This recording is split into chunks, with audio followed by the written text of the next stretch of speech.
Well, good morning. The subcommittee will come to order, and the chair recognizes himself for 5 minutes for an opening statement. And again, welcome to today's oversight hearing of the Federal Communications Commission. And Commissioner Gomez, congratulations. He said it marks 2 months, and so what a great way to start your beginning of your end of your second month being with us.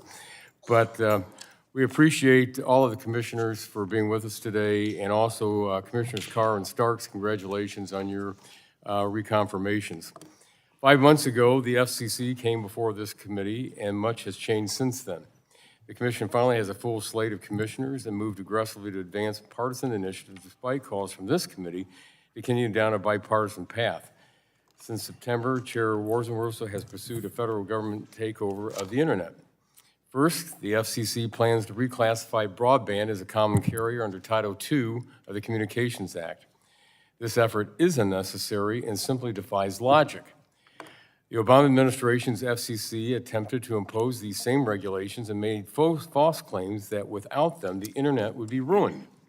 However, all those statements were unsubstantiated, and broadband networks continued to thrive under the current light touch regulatory framework. In fact, our networks have performed remarkably well. They withstood the increased usage caused by the COVID-19 pandemic, and unlike Europe, our regulators did not have to ask sites to throttle or degrade their service. Providers were able to respond quickly to demand. Turning away from this success and adding additional regulations will make deployment more difficult. This simply doesn't make sense. Second, the FCC approved final rules on digital discrimination. Congress directed the FCC to adopt rules to facilitate equal access to broadband internet service. However, the rules adopted by the FCC go far beyond congressional intent. Among those provisions, the rules adopt a disparate impact standard for determining violations rather than focusing on intentional discrimination. The FCC's new rules permit the FCC to micromanage the broadband industry, to dictate to providers where to build, how much to charge, and what kind of services to offer. Burdensome and expansive regulations like these will only discourage broadband build-out at a time when Americans need it most. I urge the FCC to reconsider these rules and adopt more narrow rules that are consistent with congressional intent.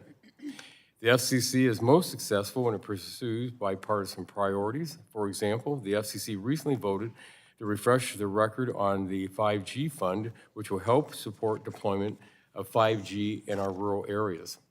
5G is critical for connectivity and use cases like precision agriculture. We need to make sure every American has access to broadband at home and on the go.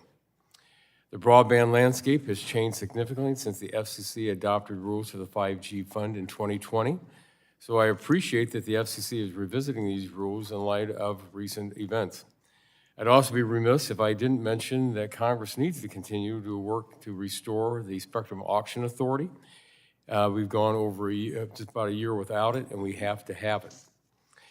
And finally, I want to end on a note of caution. The recent partisan action taken by this commission give me grave concern. At a time when the government is preparing to provide over $42 billion for broadband deployment, imposing burdensome federal regulations risks this money going to waste. We should strive every single day to be good stewards of Americans' hard-earned tax dollars. And again, I want to thank all the commissioners for being with us today. I look forward to the discussion that we're going to have, especially on these important issues that are before the commission today. And I now yield to my colleague, the ranking member of the subcommittee, the gentlelady from California's 7th District, for her opening statement for 5 minutes. Thank you very much, Mr. Chairman. I'm thrilled to be here for this hearing. It's an important one. Today, the FCC is appearing with a full complement of commissioners. With 5 commissioners, I know Chairwoman Rosenworcel is ready to use the full authority of the commission to increase connectivity and boost innovation. And it's the first appearance of Commissioner Gomez. Commissioner Gomez, congratulations again. I know you're ready to bring your experience to bear supporting more dynamic and inclusive communications policy. This fully functional FCC couldn't come at a more critical time. The opportunities and challenges the agency faces will have long-lasting implications for the digital economy. From expanding broadband connectivity, increasing cybersecurity, promoting digital equity, and more, the FCC must act with urgency. But this subcommittee in Congress also has a vital role to play. I can't think of a more pressing example than the Affordable Connectivity Program.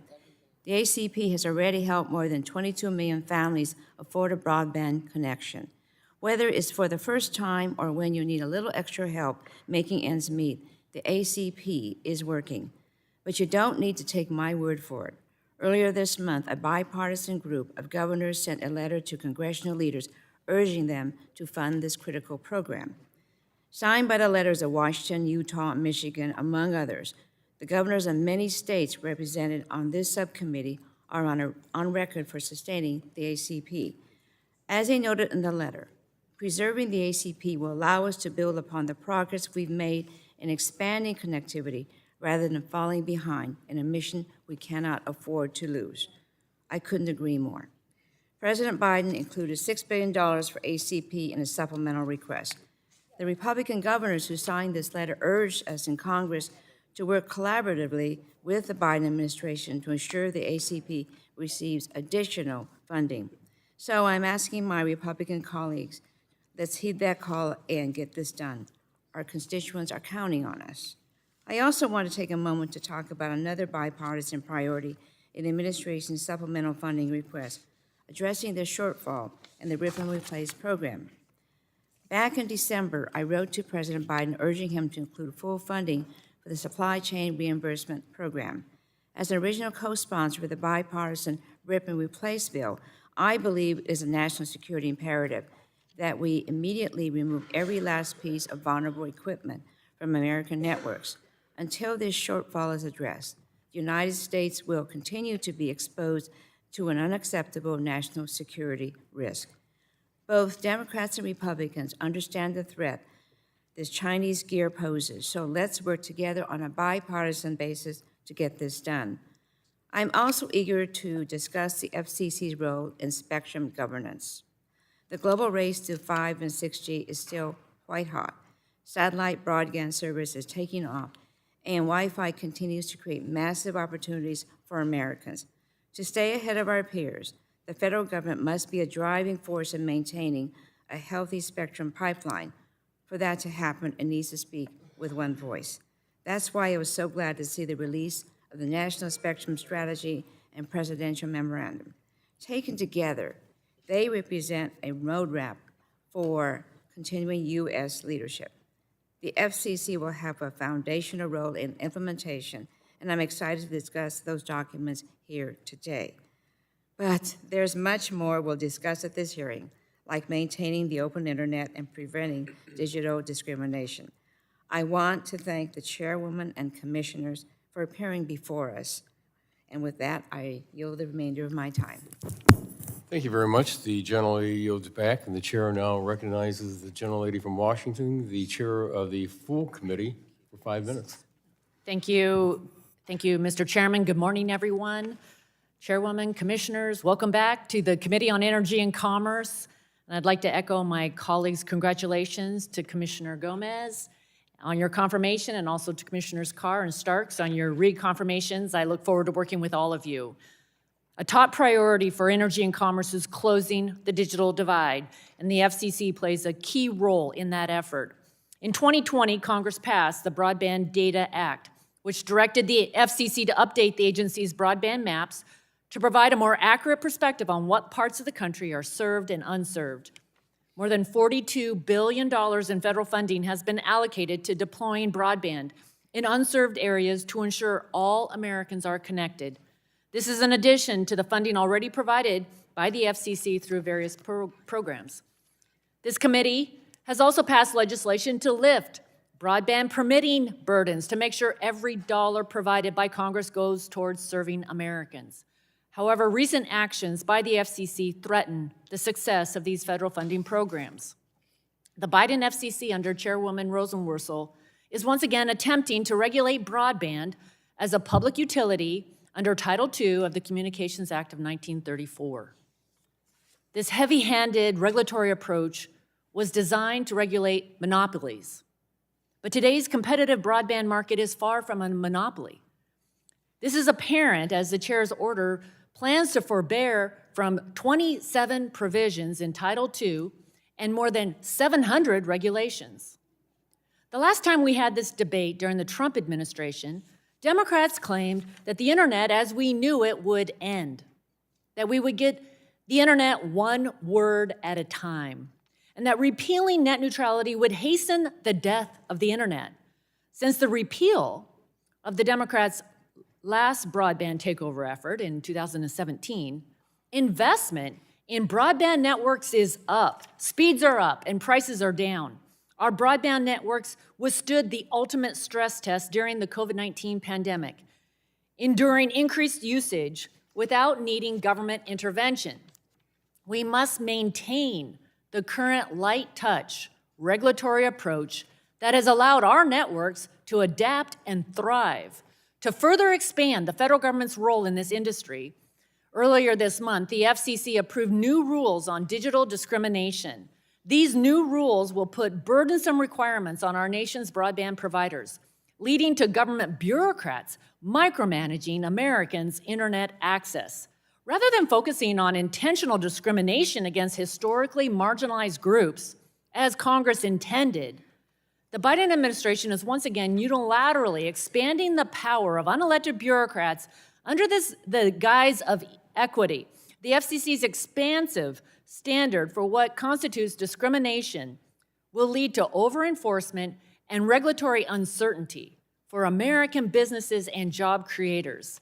Under President Biden's broadband takeover, ordinary business decisions like whether to deploy broadband infrastructure, what rates to charge customers, and even how to market services to communities could trigger FCC scrutiny. This is a significant power grab for federal government bureaucrats. The reality is, burdensome regulations like these will discourage deployment and innovation, harm our efforts to close the digital divide, and cede our leadership in next-generation technology to China. That is why we recently sent a letter to Chair Rosenworcel cautioning against refreshing the record to apply outdated, decades-old regulations to an evolving media marketplace. And since I haven't received a response, I will reiterate my concern and my firm view that changes to laws that govern the media marketplace need to be done by Congress, not by the FCC. Since operating with a full commission, the FCC has moved full speed ahead to expand its authority and ignore congressional intent or direction, and that needs to end. Instead of pursuing a partisan agenda that leads to more federal control over Americans' broadband services, the chairwoman and other commissioners have a responsibility to work with this committee to carry out the many responsibilities that demand full attention, especially when so many critical issues remained unresolved. For instance, the FCC has not completed its work to modernize and streamline the satellite licensing process. Illegal robocalls continue to defraud Americans. And while Congress works to reauthorize Spectrum Auction Authority, no spectrum has been identified to make available for commercial use. These should be demanding the Commission's full attention, and I look forward to discussing these matters further today. Mr. Chairman, I yield back. Thank you. The gentleman yields back. The chair now recognizes the gentleman from New Jersey, the ranking member of the full committee, for 5 minutes. Thank you, Mr. Chairman. For the first time in too long, I'd like to welcome all 5 commissioners of the Federal Communications Commission to this committee, and welcome for the first time in your new role, Commissioner Gomez. Good to see you. While this is an FCC oversight hearing, committee Republicans want to focus on broadband, which is fine with me because, after all, President Biden and congressional Democrats delivered for the American people with the bipartisan infrastructure law, and that's driving broadband access, adoption, and affordability across the United States.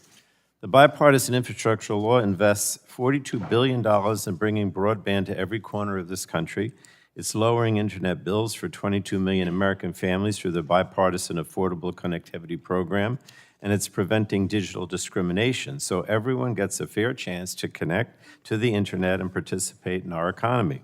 And while this historic law garnered some Republican support, not one Republican on this committee today voted for it. If broadband affordability and accessibility are so important to my Republican colleagues, I would have thought they would have joined us in supporting this historic investment in all of our congressional districts. Now, the FCC, under the leadership of Chairwoman Rosenworcel, has played an outsized role in making our broadband aspirations a reality. The FCC built a successful affordable connectivity program that is making broadband more affordable for more than 22 million American families. It also recently released the third version of the National Broadband Map, which will help states identify the unserved and underserved areas eligible for the $42 billion in broadband funding. The Chairwoman is also putting consumers first by examining junk fees and data caps, requiring rebates for consumers subjected to television blackouts, and increasing the minimum speed for broadband service.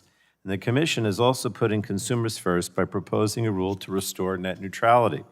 As internet connections are becoming more and more critical to our everyday lives, Americans are tired of spending hours attempting to resolve issues with their broadband service. They're tired of waiting endlessly for a broadband provider to serve their neighborhood. They would welcome a referee on the field. It's just common sense. And the net neutrality rulemaking will correct an unpopular and misguided Trump administration policy change that amounted to a dereliction of the FCC's nearly 100-year-old duty to oversee our communications networks. Since that change, the FCC's traditional oversight functions have been frustrated when it comes to broadband networks, limiting its ability to investigate network outages, protect consumers, and promote national security. Indeed, since the previous administration gave up authority over broadband, nearly 250,000 consumer complaints against broadband providers have piled up at the FCC. That's 250,000 complaints that have not been investigated or addressed. Restoring net neutrality protections would once again allow the FCC to resolve these complaints, and that would be a major win for consumers. Of course, there's still more work to be done. While we have some success with My Trace Act, we haven't yet solved robocalls and robotexts, and I'll be introducing legislation soon to provide the FCC with more tools to stop the menace of robocalls. Congress must also continue to fund critical programs within the FCC's portfolio. The Affordable Connectivity Program could run out of funding in the second quarter of next year, and we just can't allow that to happen. The Secure and Trusted Communications Networks Reimbursement Program also faces a $3 billion shortfall. Additional funding is necessary if we're going to be fully successful in removing hardware from our networks that compromises our national security. And I hope that Congress can come together and keep these important programs going. And of course, we must restore the FCC Spectrum Auction Authority. I know that the Chairwoman Rogers has been very concerned about that, as I am. So again, I just welcome all 5 commissioners here, and I yield back the balance of my time, Mr. Chairman. Well, thank you very much. The gentleman yields back the balance of his time. And at this time, I do want to recognize and again thank our witnesses for being with us today. First, I want to recognize the Honorable Jessica Rosenworcel, who is the chair of the FCC, the Honorable Brendan Carr, Commissioner, Geoffrey Starks, Commissioner, Nathan Simington, Commissioner, and also Anna Gomez, Commissioner. And again, congratulations on your first hearing. Glad to have you. I want to note for our witnesses that the timer light will go off. When it turns yellow, you'll have 1 minute remaining, and it'll turn red when your time has expired. Also, just want to mention that because the questions, I know that we'll have a lot of questions today, so members might have to cut you off to be able to move on to their next question, to the next witness. So not being rude, it's just that we just have X amount of time to go with. But at this time, I do want to recognize the chair of the FCC, Chair Rosenworcel. You are recognized for 5 minutes for your opening statement. Thanks again for being with us. Chair McMorris-Rogers, Ranking Member Pallone, Chair Latta, Ranking Member Matsui, and members of the subcommittee, thank you for the opportunity to appear before you today. It was actually 1 year ago on this day that ChatGPT was launched. Like nothing before, this text-based chatbot introduced the public to the power of artificial intelligence. It was also a healthy reminder that technology moves at lightning speed. So much of it depends on deepening our connections and strengthening our networks. And of course, this is at the core of what the FCC does. So I want to highlight for you a dozen things we have been doing during the past 12 months. First, The FCC recently moved to restore oversight over broadband and reinstate a national standard for net neutrality. Bringing it back will enhance the agency's ability to oversee broadband consumer protection, public safety, and national security. Second, earlier this month, the FCC implemented the first bipartisan civil rights law of the digital age. We put in place policies to prevent and eliminate discrimination in broadband access. Third, we are growing access to broadband with the Affordable Connectivity Program, the largest ever effort in the United States to support broadband affordability. 22 million households now rely on it for work, healthcare, education, and more, and we need Congress to keep funding this essential program. Fourth, the FCC is fighting for consumers by shutting down television junk fees and increasing billing transparency. We propose to cut early termination fees and have set up broadband nutrition labels to help consumers sign up for internet service. Fifth, the agency has created the most accurate broadband map in our nation's history, and because this map is iterative, it is improving all the time. Sixth, the FCC is helping students learn without limits by making sure every one of them has the broadband connection they need to succeed in school. We're now supporting Wi-Fi connections on school buses, turning ride time into connected time for homework. This is especially valuable for students in rural America who spend long hours going to and from school every day on these buses. Seventh, we're working to connect the most vulnerable. For the first time in history, the FCC has rules to help survivors of domestic violence get safe connections and leave abuse behind. We're also working to remedy long-standing challenges with prison phone rates, and we're expanding access to new video communications platforms for those with disabilities. Eighth, the FCC is working to make sure your private data stays private. This month, we're going to vote on a proposal to update our data breach rules. Ninth, we're doubling down on efforts to stop junk robocalls and robotext. We're developing new technologies, new enforcement, and new partnerships. In fact, attorneys general from 48 states have signed up to work with us on this initiative. Only Nebraska has said no. But the truth is, we need new tools from Congress to address this problem because scam artists move fast, and we're going to have to update our laws fast, too. 10th, the FCC is improving access to emergency services. We updated wireless emergency alerts so that for the first time ever, they're going to be available in 13 different languages. We made 988 the new, easy-to-remember 3-digit number to call or text for mental health support, and now we're working to improve it with new outage reporting and routing protocols. 11th, the FCC has taken a series of actions to protect communications from national security threats.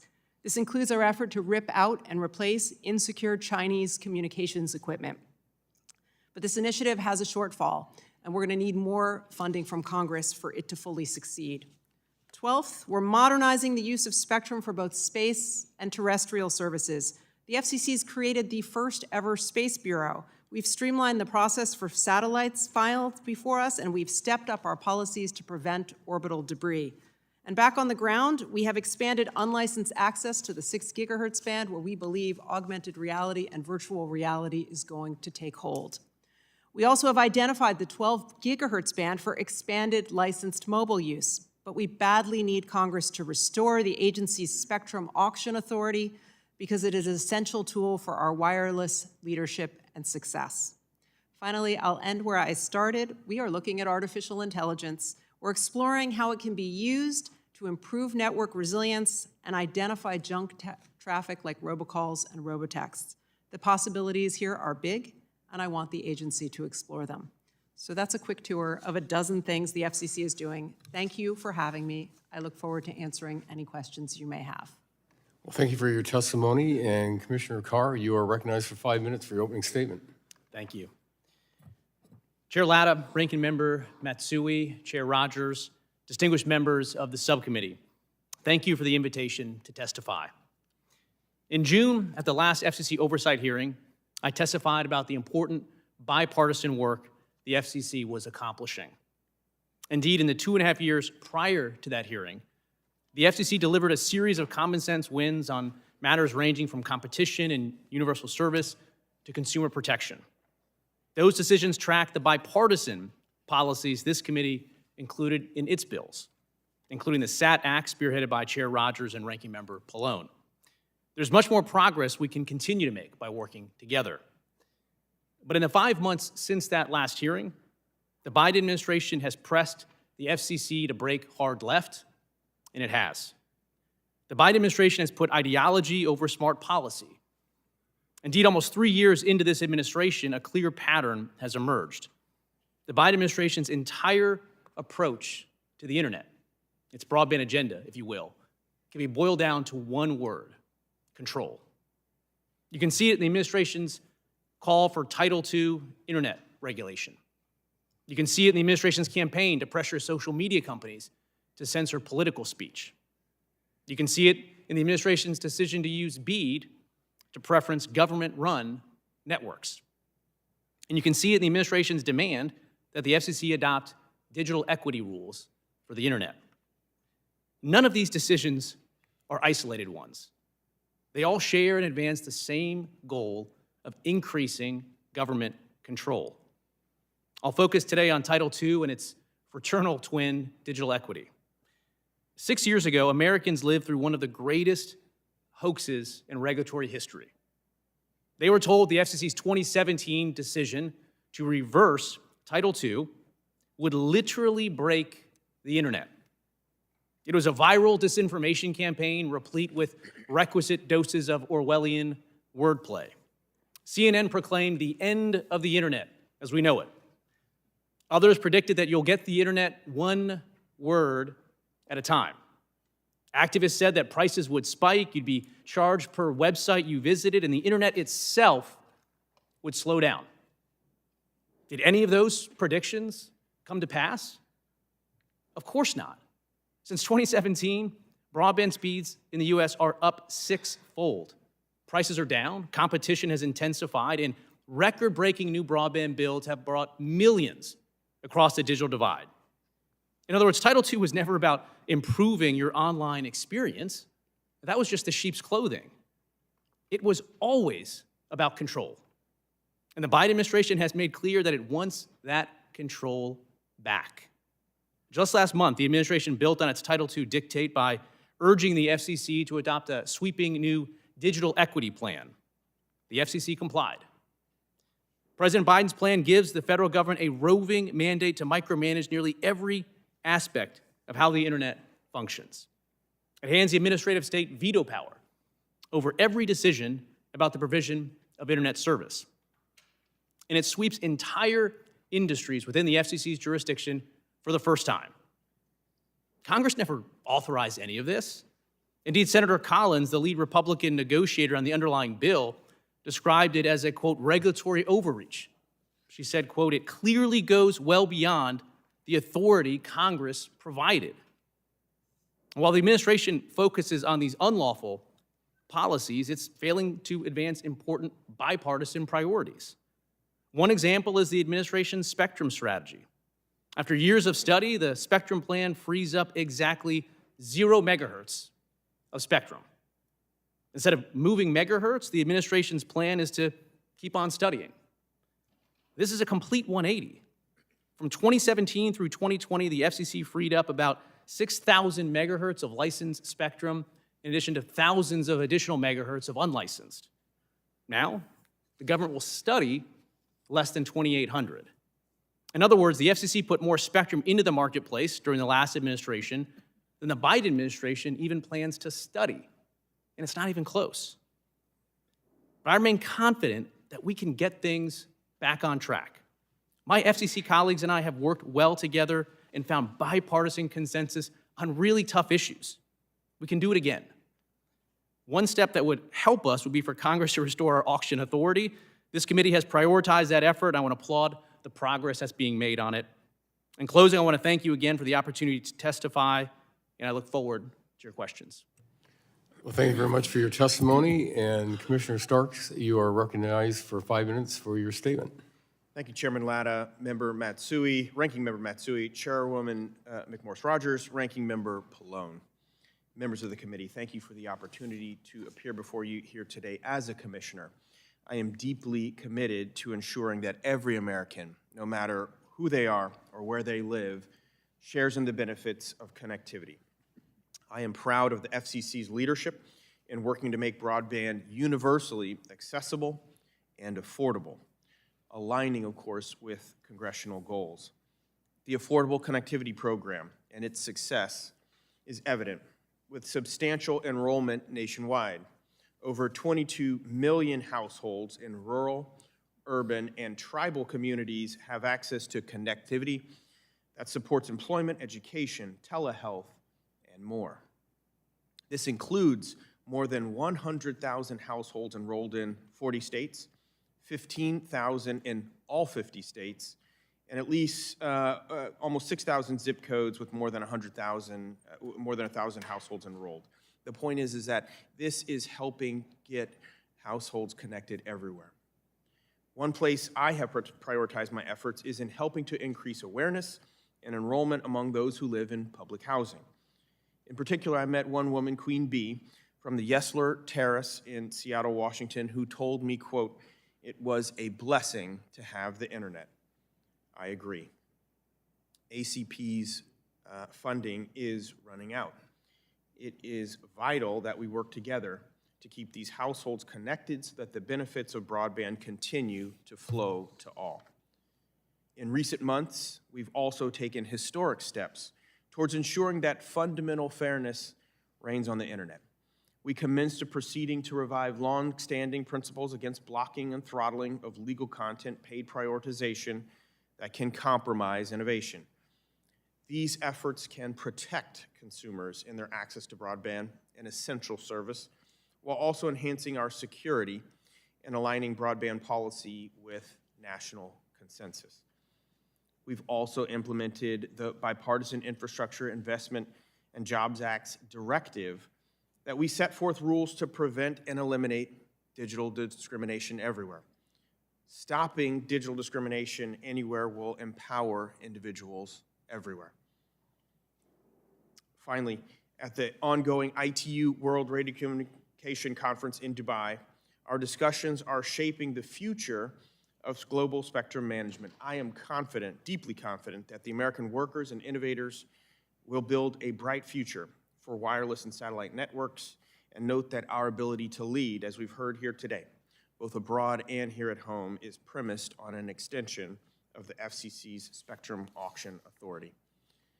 Securing our networks against threats remains a top priority for me in particular. While we work closely with our sister agencies and ISPs, reliance on self-regulation alone is insufficient. Our networks are simply too vital. One priority is to complete the rip and replace process. We've made great progress implementing the Secure and Trusted Communications Networks Act of 2019, but additional funding is needed to complete the removal, replacement, and destruction of insecure equipment and services from our communication networks. Another is to complete the Cyber Trust Mark rulemaking, which would raise the bar for cybersecurity across our smart devices. Thank you for this opportunity to discuss these vital issues. I look forward to your questions. Thank you. Well, thank you for your testimony, and Commissioner Simington, you are recognized for 5 minutes for your statement. Thank you. Chairman Latta, Vice Chair Carter, Ranking Member Matsui, Chair Rogers, and Ranking Member Pallone, and distinguished members of the subcommittee, it is truly a pleasure to appear before you today. This is my first hearing before the subcommittee, where the Commission has had a full complement of commissioners. It remains my hope that the bipartisan camaraderie that existed when the Commission was in a 2-2 balance will endure. It is only through common sense, bipartisan policymaking that we can ensure that the needs of all consumers of broadband and the larger public interest are served.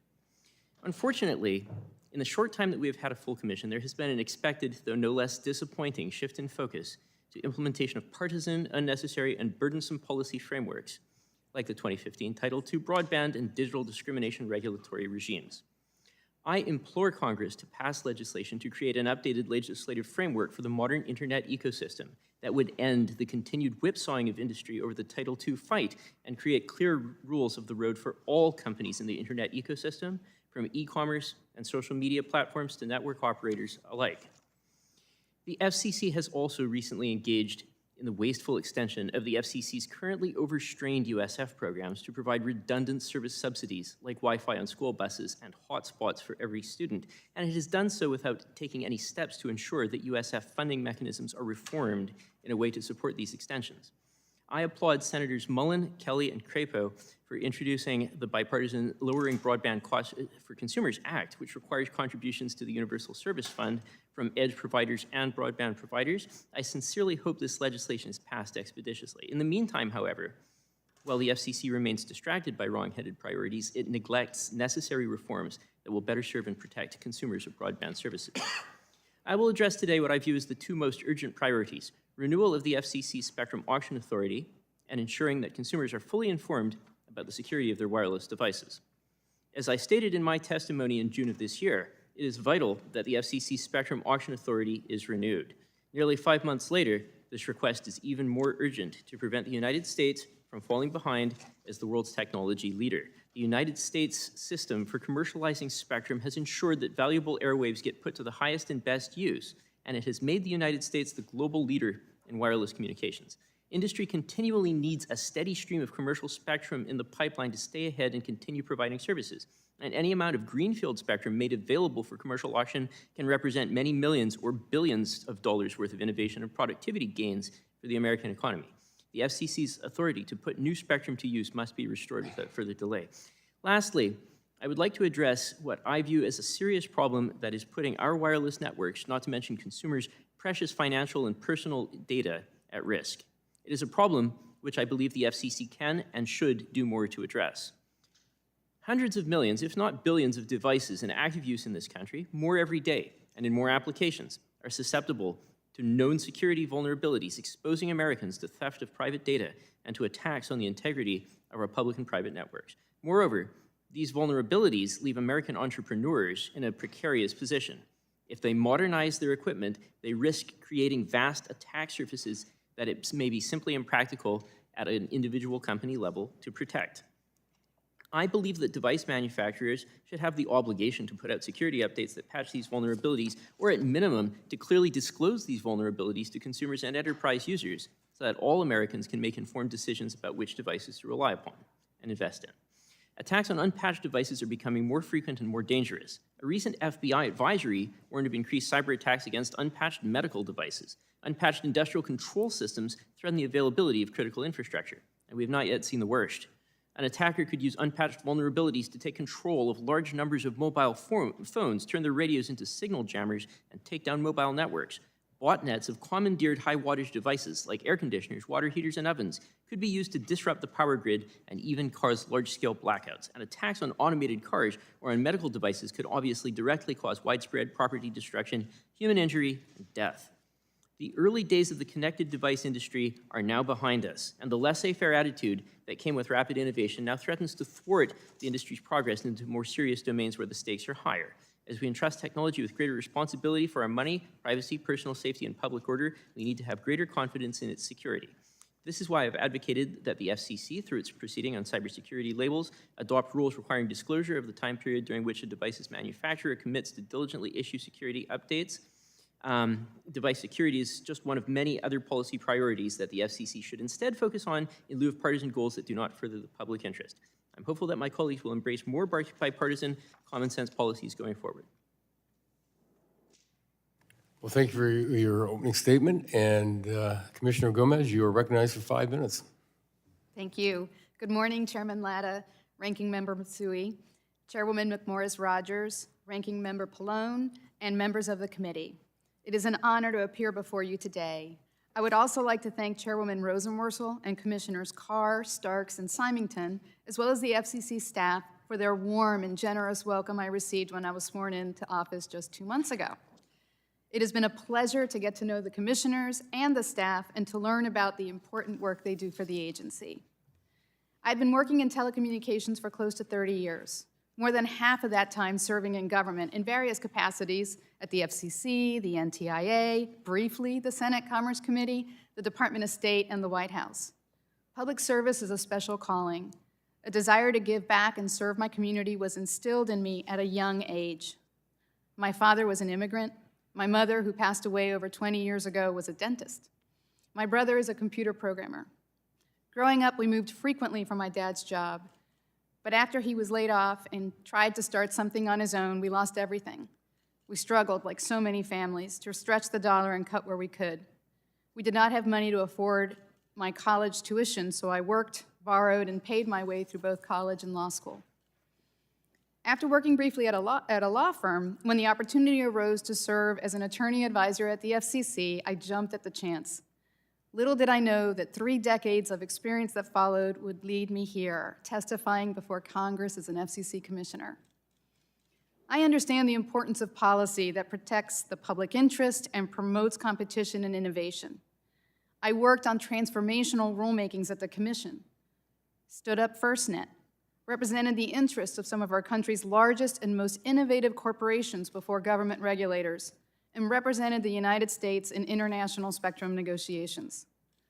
As Commissioner, I am committed to ensuring we have a vibrant, strong, competitive communications marketplace that promotes U.S. economic prosperity and security while also meeting the needs of all consumers. I believe the FCC does best when its work honors the needs of the people it serves. That means connecting everyone, everywhere, to affordable, reliable, high-speed broadband. The path to success for the next generation without access to reliable broadband is a treacherous road as compared to those with access. I saw this clearly when I visited several grade school classes and met with an affordable connectivity program outreach grantee.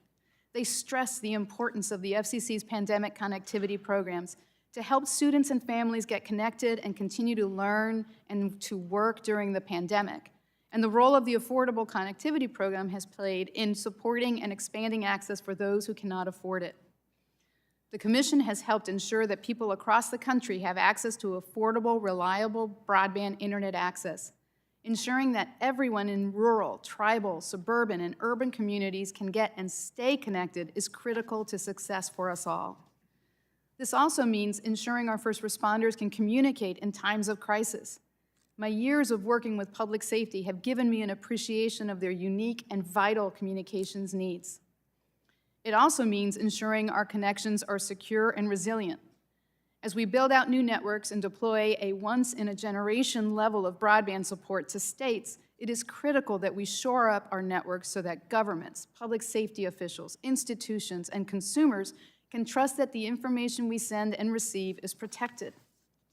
We must be vigilant about protecting consumers, from spam calls and scam texts, to protecting victims of domestic violence, to ensuring the internet remains open. Consumers' interests must lead our policymaking. And we must continue to foster innovation by ensuring our spectrum policies meet the needs of today and tomorrow, beginning with the reauthorization of Spectrum Auction Authority. This will ensure our technological leadership continues on a global stage. Managing the nation's airwaves is always complex, given how intertwined they are with innovation and economic growth in the global economy. Over the last 2 weeks, I attended AfricaCom and the World Radio Communication Conference, where I engaged with stakeholders in the international community in support of the U.S. effort to cement our leadership in the next generation of space-based and mobile broadband services, as well as innovation in unlicensed technologies. My first 2 months on the job have been very productive, but I know that there are more people to meet, places to visit, organizations to engage, and issues to address. And I welcome the opportunity to work with each of the members of this subcommittee on the issues that are important to your constituents. Thank you again for the invitation to testify today. I am happy to answer any questions that you have. Well, thank you very much for your testimony, and again, welcome, and welcome to the commission. So great to have you here. And as I mentioned before, we might, as members are asking questions, they might have to cut you all off so they can continue on to the next question, because I know we're going to have a lot of questions today. And so at this time, I will recognize myself for 5 minutes. When the Republican-led FCC restored broadband as Title I service under the Communications Act, Democrats told Americans that we would get the internet one word at a time. Chair Rosenworcel, yes or no, is that how we get the internet today? I'm sorry, could you repeat the question? As I said, when the Republican-led FCC restored broadband as a Title I service under the Communications Act, Democrats told Americans that we get the internet one word at a time. And a yes or no, is that how we get the internet today? No, but that's a result of more than about a dozen states stepping in and developing their own net neutrality laws. But let me ask this. When the so-called net neutrality rules were repealed, did it end the internet as we know it today? Yes or no? No, but again, we had states step in and develop their own net neutrality laws when Thank Congress you. and the 'Cause I think FCC it's stepped important out. because I know I asked my staff the night before the rule was rescinded, I asked the DC and the district staff to do one thing for me. I wanted to know every call that we got the next day into the office for people that didn't have internet service anymore, and we received no calls. Since, the answers to the questions are both no, because despite the fear-mongering tactics by the left, the internet continued to operate as it did before. In fact, it withstood the greatest stress test of all time. Commissioner Carr, during the COVID-19 pandemic, when Americans moved their entire lives online overnight, how did the internet handle the increased traffic and our light touch regulatory approach? We saw around the world basically a year's worth of traffic growth get loaded onto the network virtually overnight with COVID-19. And U.S. networks outperformed those in other parts of the world, including in Europe, where our networks were 83% faster in terms of the relative change that they were seeing. And so our networks were able to withstand this traffic. In Europe, their regulators called streamers and asked them to throttle to degrade the quality of their streams because they were afraid that Europe's networks are going to break, and for good reason. Our regulatory framework resulted in providers investing twice as much in their networks here than in Europe. So now is not the time to make our networks look more like the fragile, slow ones in Europe. Well, let me follow up. Is opposing the Title II regulation of the internet as being proposed is attempting to do a mistake? Is it a mistake to reimpose? Well, it's unlawful, and it's a policy mistake as well.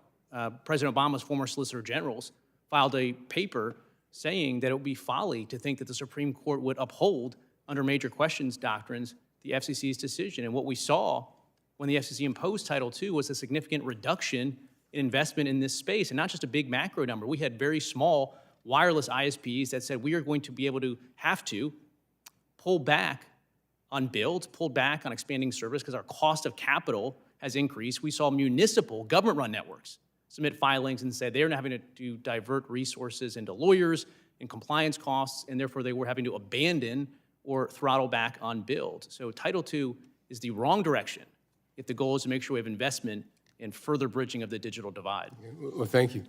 Chair Rosenworcel, the most recent net neutrality order raised the issue of national security.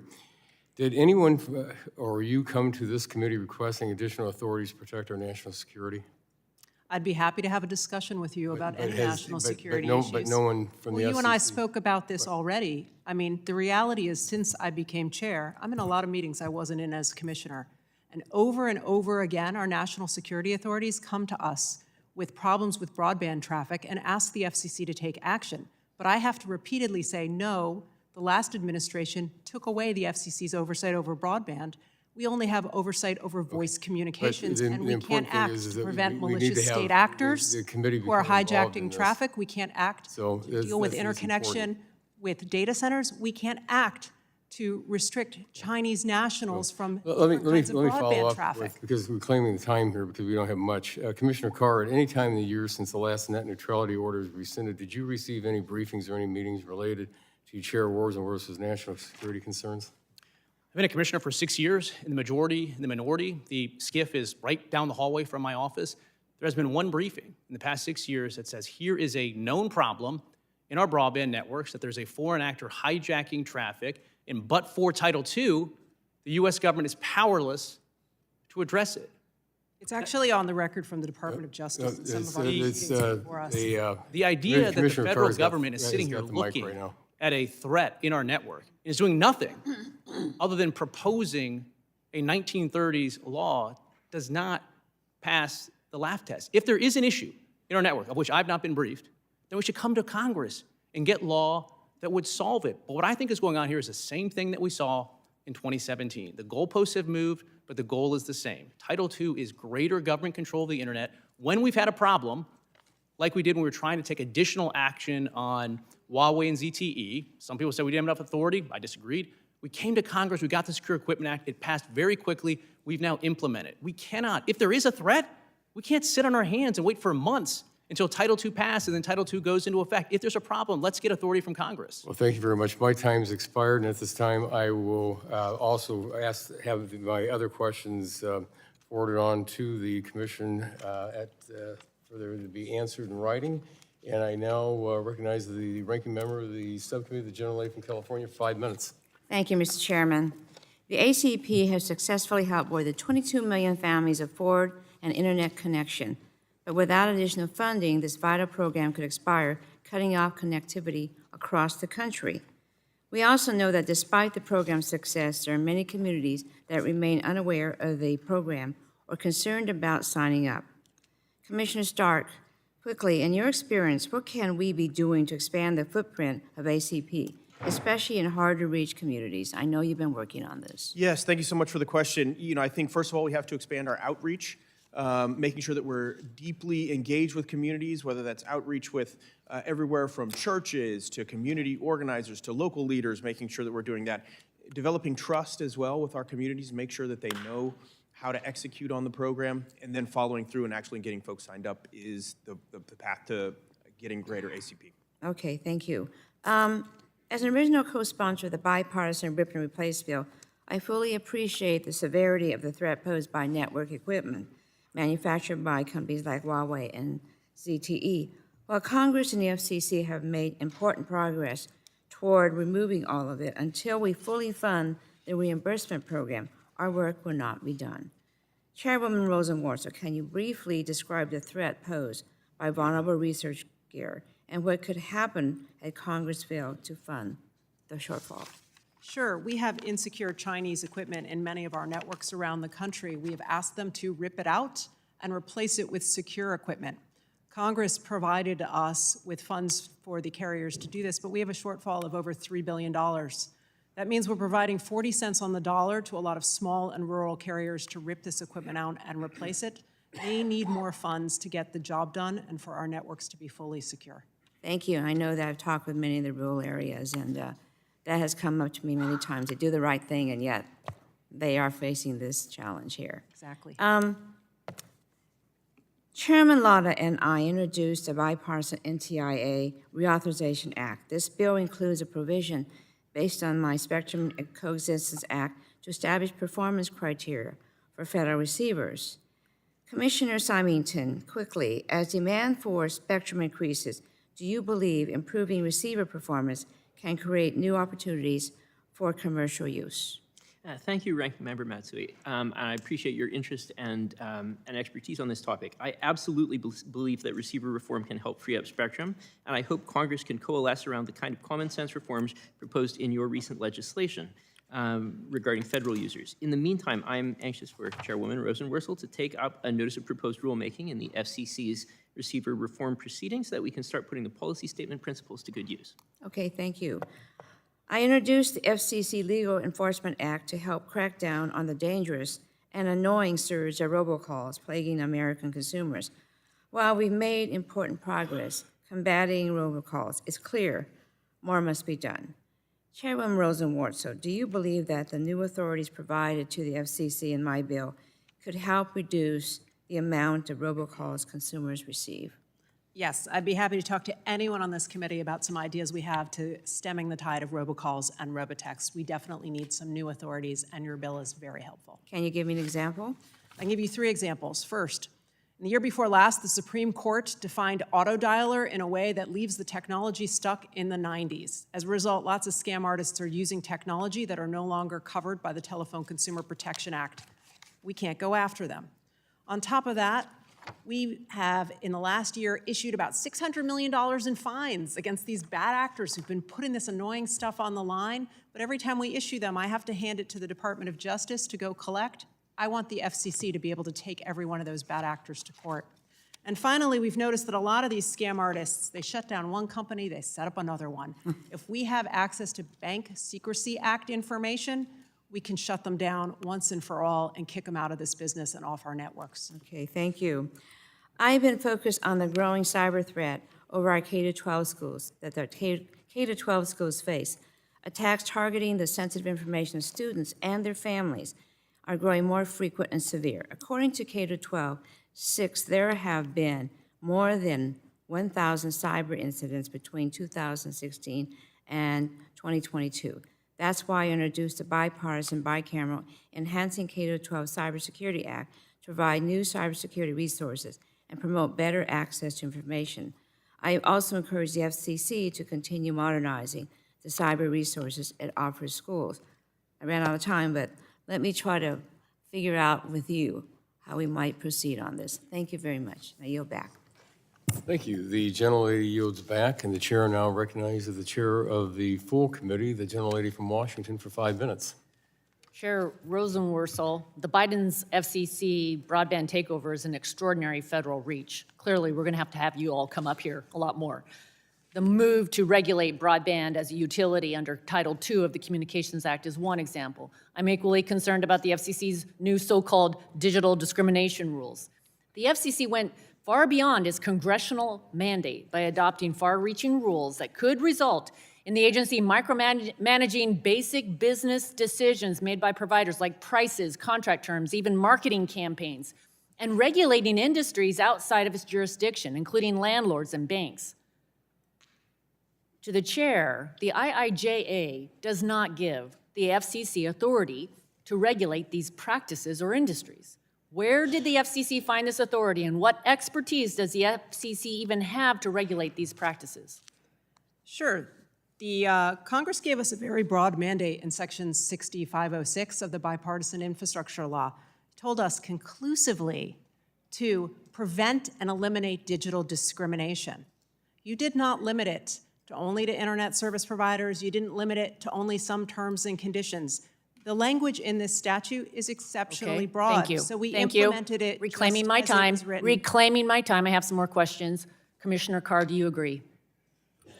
No, I don't agree. It's very clear to me that the FCC went far beyond the one-page bill that was included in the Infrastructure Act. Senator Collins has made this point. She says she was the lead Republican drafter in the Senate, and that this is a regulatory overreach in her view, and I agree. Thank you.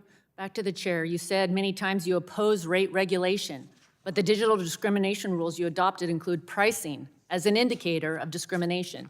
Will the FCC use these rules to regulate rates? No, actually, in the text of it, we made clear there will be no rate regulation. Thank you. Earlier this year, Chairman Latta and I sent you a letter urging you not to reopen the 2014 proceedings on VMVPDs. At the last oversight hearing, you stated, and I quote, "The Commission's authority extends only to what Congress provided in the 1984 Cable Act and the 1992 Cable Act, and it's fair to assume that none of us in the room were contemplating the kind of streaming services that we have today when Congress passed those laws. Because you acknowledged that the FCC does not have the legal authority to regulate VMVPDs, do you commit to not taking any action on this issue?" So just as I said before, I think that our duties and authority in this area are constrained by the 1984 Cable Act and the 1992 Cable Act, which contemplated a physical facility for the delivery of video communications. That's why I think the request to incorporate virtual service providers is complex, doesn't fit neatly in the law. We are combing over the record and trying to understand adjacent copyright issues to figure out a way forward, but I think fundamentally this is an issue where those who want us to act are going to have to come to Congress. But I acknowledge some of my colleagues may not feel the same way. Thank you. The FCC adopted a desperate impacts, oh, this is for Commissioner Carr. So the FCC adopted a desperate impact standard for digital discrimination, meaning that even ordinary business decisions about where to deploy broadband could make a company liable. Do you believe that Congress authorized the FCC to adopt a desperate impact standard? No, for two reasons. One, Congress did not include in the statute the term disparate impact, nor did Congress include in the statute the language that the Supreme Court has said allows an agency to read disparate impact into the statute. So for those two reasons, I think no. In addition, that decision introduced a lot of anomalous results in the agency's rulemaking. So at least for those three reasons, I don't think so. Okay, thank you very much. I yield back. The gentlelady yields back, and also just to remind witnesses are reminded that questioning time belongs to each member to yield as they choose. Please respond only when you are asked a question. And at this time, the chair recognizes the ranking member of the full committee, the gentleman from New Jersey, for 5 minutes. Thank you, Mr. Chairman. The Trump FCC abdicated its authority over the premier communication network of modern times, that's broadband. This action left consumers without any protections that forced the agency to do legal gymnastics with a wink and a nod to support broadband deployment. It's time to put this behind us and reestablish the FCC's authority over the service that 78% of Americans say is as important as water or electricity. So let me ask Chairman Rosenworcel, can you talk about how your open internet proposal complements our shared goals to ensure everyone has access to high-speed, reliable broadband? Yeah, I mean, the pandemic changed us. Broadband is no longer nice to have, it is need to have for everyone, everywhere in this country. This is a service that no one in this room would move to a new household and not secure. That's how fundamental and essential it is, and it's also essential that we have some oversight to make sure that for everyone in this country, that service is fast, open, and fair. And as the premier communications regulator in the United States, it's crazy for us only to oversee long-distance voice service in a modern economy that depends on broadband. We are just restoring that authority consistent with judicial opinions that have come before. That's all we're trying to do here. It's good for consumers, public safety, and national security as well. Well, thank you, Chairwoman. Now, let me ask Commissioner Gomez, why is it important that consumers have a federal agency looking out for them, particularly when it comes to resolving some of those 250,000 broadband complaints that I mentioned in my opening statement? Thank you. I agree with the chairwoman. Broadband is central to our lives. It's central to our ability to get a good education, for rural health care, for our jobs. If you don't have access to broadband, you really can't participate in today's economy. It's so important that I agree we need to have authority and a framework that allows us to provide guardrails where necessary to make sure that all consumers can have access to this important service. Well, thank you. Another important issue that this FCC is taking on is junk fees. You know, Americans throw away billions of dollars each year on junk and surprise fees, so it's no wonder that New Jerseyans and consumers across the country hate these fees. So let me go back to Chairwoman Rosenworcel. Can you describe your proposal on this in more detail, including how these efforts will lower consumer bills? Yeah, we get a lot of complaints about junk fees, people not understanding their bills. So we have decided that those who provide subscription television services should have an all-in fee, so you know the actual number you're going to pay, not all these special fees for broadcasting and sports and all these things they put on top of it. We've also decided that we should get rid of, if we can, early termination fees, because we have many more choices in a competitive market than ever before. That locks you into service. You can't move on to a competitor. And we have also decided that if you shut off your service on the 2nd of the month, you shouldn't be billed through the 30th. So we are working to try to get rid of these junk fees and these irritations for consumers everywhere. Well, thank you again. And finally, I wanted to turn to another area where the Trump FCC failed the public, and that's ensuring localism and diversity in broadcasting. Studies indicate that in more than 100 markets across this country, a single entity owns or controls 2, 3, or even 4 of the major TV network affiliates, and this has increased the costs on consumers by raising pay TV bills and created the possibility of more devastating blackouts in which a community could lose nearly all of its local programming. So, Chairwoman, again, do you agree with me that these combinations are bad for consumers, and do you have plans to address this in your upcoming reviews of the agency's media ownership rules? Yes, I mean, listen, we need localism in this country. We all need local journalism to make decisions about ourselves, our lives, and our communities. And the more voices we can get in the marketplace, the better off we are.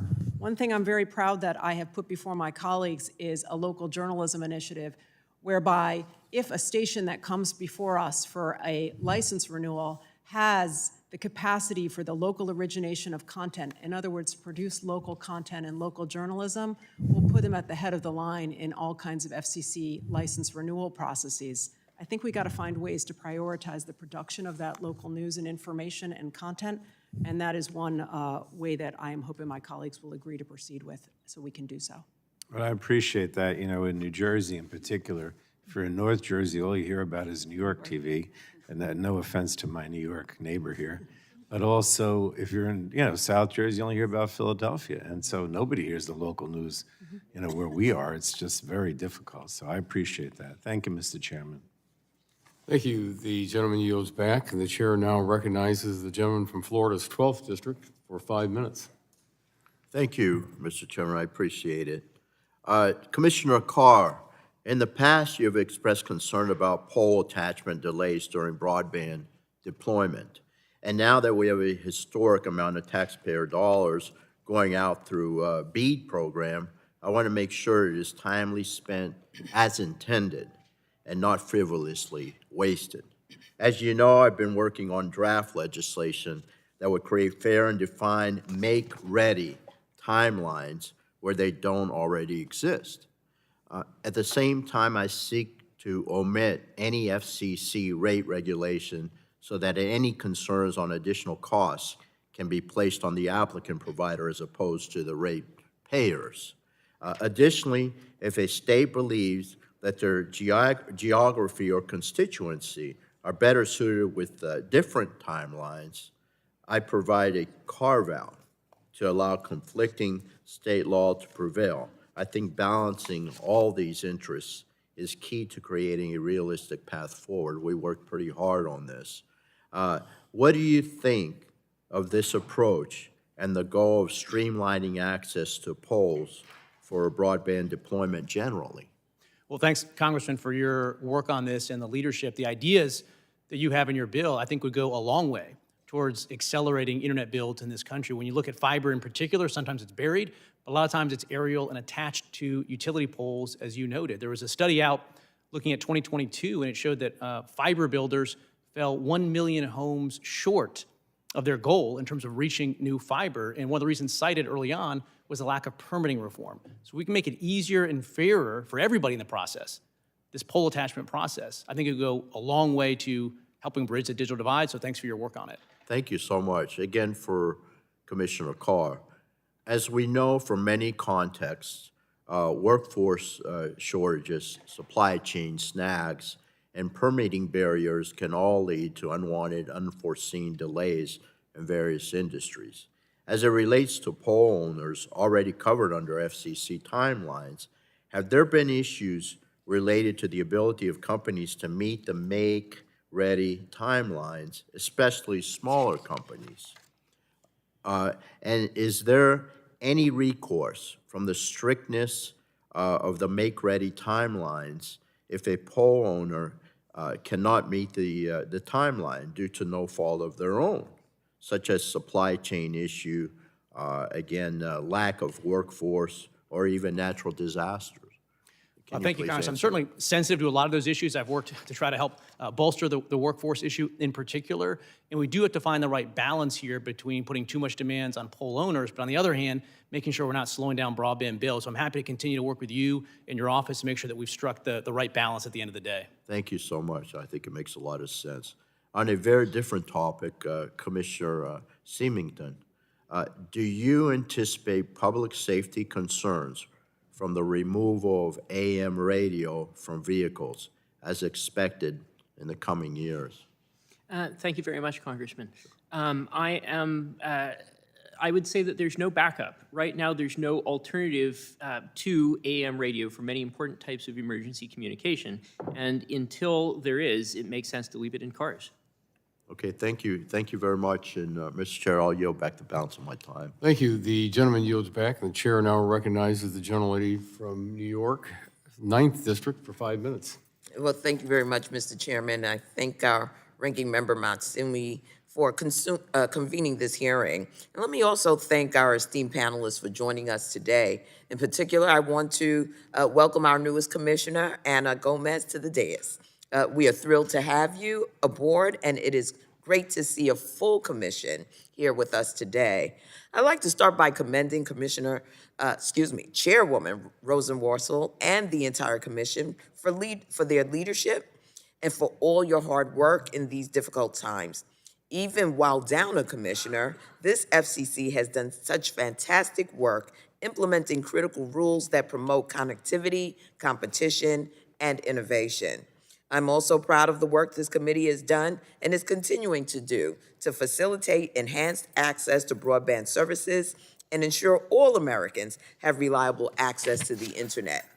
Coming off the 2-year anniversary of the passage of the bipartisan infrastructure law, the FCC has recently finalized rules to eliminate and prevent digital discrimination based off my own digital anti-digital redlining legislation first introduced in 2019. Last month's announcement of proposed rules to reestablish the Commission's oversight of broadband under Title II represents yet another critical step by the FCC towards protecting our national security, addressing consumer complaints, and hold providers accountable for anti-consumer, anti-competitiveness actions. Chairwoman Rosenworcel, under your leadership, the FCC also has done a tremendous job implementing the Affordable Connectivity Program. When we met this past summer, the ACP served 18 million households, and today that number has grown to nearly 22 million homes currently enrolled in the program. The success of this program is undeniable, and with funding expected to run out early next year, I plan to fight hard to make sure Congress provides the Commission with the administration's full funding request for the ACP. And to that end, I look forward to introducing legislation on that very subject before Congress concludes its work for the year. Staying with the ACP for a moment, my first question, and really a series of questions, is for you, Chairwoman Rosenworcel. Chairwoman, what problems could consumers face if there was a pause or a lapse in funding for the program? When could the 22 million vulnerable families enrolled in this program expect to receive notices that they are being cut off if the supplemental funding is late or less than what the program needs? And what consumer safeguards can the FCC employ to protect them? Thank you so much for your work on the digital discrimination proceeding, but also your championing the Affordable Connectivity Program. We have built the largest broadband affordability effort in United States history. I've talked about it with international regulators before the UN Broadband Commission. It is now a model for the world. We have 22 million households that rely on this program to get online, stay online, as Commissioner Gomez said, for work, for education, for healthcare, for more. We have come so far. We can't go back. We need Congress to continue to fund this program. If Congress does not, in April of next year, we'll have to unplug households. And based on current projections, it'll be about 25 million households we will unplug from the internet in April. And if we do that, early in the year, we'll have to let the providers know that they're going to have to give notice to every one of those households, every one of those consumers who counts on this program. We will also have to indicate to the providers that they can no longer enroll new households, and we'll have to work with our outreach coordinators to bring their efforts to an end. The best case scenario, though, is we don't do any of those things because Congress continues to support this program like you described. And finally, what can you share with this committee, if anything, that you're hearing from industry as to their needs to prepare for this scenario? We're having conversations with them right now, but across the board, I think industry would like Congress to continue this program. They realize that this is key to solving the digital divide. It's not just about deployment, it's also about access and affordability. Very well. Commissioner Starks, I want to ask you, what steps can the FCC take to promote transparency in ownership and workforce demographic data to move us towards a more diverse media landscape? I have 28 seconds, so wanted to get that in. Well, perhaps most importantly, thank you for your longstanding partnership on this. I know it's been an issue as long as I've been a commissioner that you've been focused on. With regard to media ownership numbers, we published those in January earlier this year. There continues to need work to be done there, both for women ownership as well as diverse ownership. With regard to employment, though, that you focused on briefly, that is an issue where we have fallen down on our statutory obligation to collect that information for over 20 years now. It's something that I know the FCC is working on, and I look forward to working with my colleagues here to see if we can get that to ground. Very well. Thank you very much, Mr. Chairman. I yield back. Thank you very much. The gentlelady's time has expired. The chair now recognizes the gentleman from Michigan's 5th District for 5 minutes.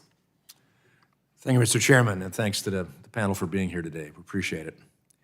I was grateful to hear the chairman in your conversation with our chairman of the full committee, your commitment on the issue of ex ante, ex post rate regulation, and I appreciate the letter that you responded to me with, reaffirming that. So I'm glad that we can affirm together today that isn't in the plans, and both the Title II rules and your new digital discrimination rules will make sure that doesn't take place. So let me move on. Chairman Rosenworcel, when the FCC appeared before the subcommittee in March of 2022, you and I discussed the importance of having a spectrum pipeline. At that time, you suggested that Congress could help by ensuring NTIA meet its statutory requirements under the Spectrum Pipeline Act of 2015 of identifying 30 megahertz of spectrum below 3 gigahertz for auction. Congress directed NTIA to complete this study and deliver a report by January of 2022. The statute also requires FCC to auction the spectrum NTIA identified by summer of 2024. So the question comes, has NTIA delivered its report to the FCC? In other words, I'm wondering if NTIA has met their statutory requirement. No, they have not. Under the law, as you know, we have an obligation to start an auction by July of 2024, so we won't be able to do so unless we have an indication of what spectrum they would like us to work with. Okay, so I guess I'll have to follow up that question and ask the question anyway. Is the FCC on track to auction this spectrum next year as the statute requires? No, because we're going to need them to identify that 30 megahertz of spectrum, as you and I just discussed. Okay. Just wanted to make sure I understood it, and more importantly, everybody else heard it, including NTIA. Commissioner Gomez, welcome. Your story is important to have heard this morning. I appreciate hearing that. I understand that you've recused yourself from certain matters pursuant to the Biden Ethics Pledge. Can you explain what the pledge requires of you and if you plan to seek a waiver for any matters before the commission? Yes, Congressman. So I am subject to both the general ethics requirements under the rules as well as the Biden Ethics Pledge. The Ethics Pledge impacts my work in a couple of ways that's a little more expansive than the regular ethics rules. The first is it restricts me from participating in any particular matter involving specific parties that is directly and substantially related to my former employer. I worked at a law firm before, well, actually right before this, I worked at the State Department. But before that, I worked at a law firm, and it was within the last 2 years. So my former employer or my former clients. The pledge also does allow me to participate in matters of general applicability, where the participation is open to all parties. So we think general rulemakings, whereas the more restrictive policy is think enforcement proceedings, mergers, adjudicatory proceedings, things like that. I can review written filings from all parties without restriction, and I can meet with my former employers and former clients within certain limitations. I can meet with former employers about matters of general applicability when non-former employers and or clients participate in such a meeting. My staff can meet with former employers or my former clients on matters on which I don't have to recuse myself. I appreciate that. It's a complex answer. Thanks for answering it. Probably my staff should follow up just to get a more complete, without seeing what your memory is on this. So thank you. I see I only have 12 seconds left. I wanted to ask Commissioner Carr something, but I guess we'll check that later. So, Mr. Chairman, I yield back. The gentleman yields back, and the chair now recognizes the gentleman from Texas's 33rd District for 5 minutes for questions. Mr. Chairman, thank you very much, and I want to thank the panel for being here. Welcome to Commissioner Gomez on our first hearing. And at the time of our oversight hearing of the FCC in June, there were more than 18 million Americans that were participating in the ACP, or the Affordable Connectivity Program.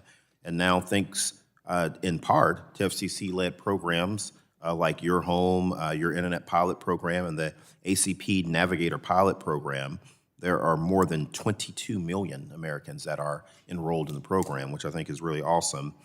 And Commissioner Starks pointed out something in his testimony that I think is hugely important. He talked about there being over 5,900 zip codes in America that have participated in this program. And that's interesting because that tells you that this program is bigger than it being a blue deal or being a red deal, that this is something that all Americans, regardless of what part of the country or what sort of congressional district they live in, really like this program and think that it's a good idea and that it's helping Americans. Commissioner Gomez, at the current enrollment rate, appropriated funds are going to run out probably by April of next year. If we do not find a path forward to fund this program before then 22 million households will lose this vital benefit. What does the potential disruption of ACP mean for future community outreach efforts related to digital connectivity? Thank you, Congressman. You say exactly right. We are about to run out of the funds in just a few short months to fund ACP, and losing that funding will mean millions of households will lose connectivity. And the outreach efforts that we do will have to stop because we can't continue to provide outreach on a program that doesn't have funding. That will make the consumers lose the trust in the government. And some of these low-income households already have a low trust of government, and we want them to be able to use these programs so that they can become a part of the internet community. So it's very serious, and I'm glad that you're focusing attention on getting this program refunded. Yeah, no, absolutely. Roughly a quarter of the 22 million households enrolled in ACP had no internet access at all before ACP. And the recent HUD-FCC partnership has played a very critical role in connecting federal housing assistance recipients to broadband subscriptions through ACP.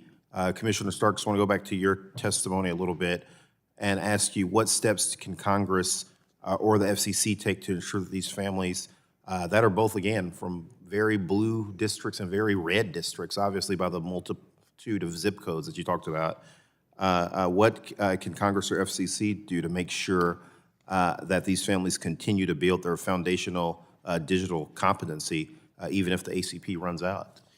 Absolutely. You know, one of the things that I have found is, especially on the issue of public housing, you know, lots of times as policymakers, we pull different levers to try to get the result that we're trying to bring about. But in particular with housing, for folks that are on low-income housing, vulnerable housing, it's very clear. We're helping you to get housed, and so let's just make sure we can connect you on that housing.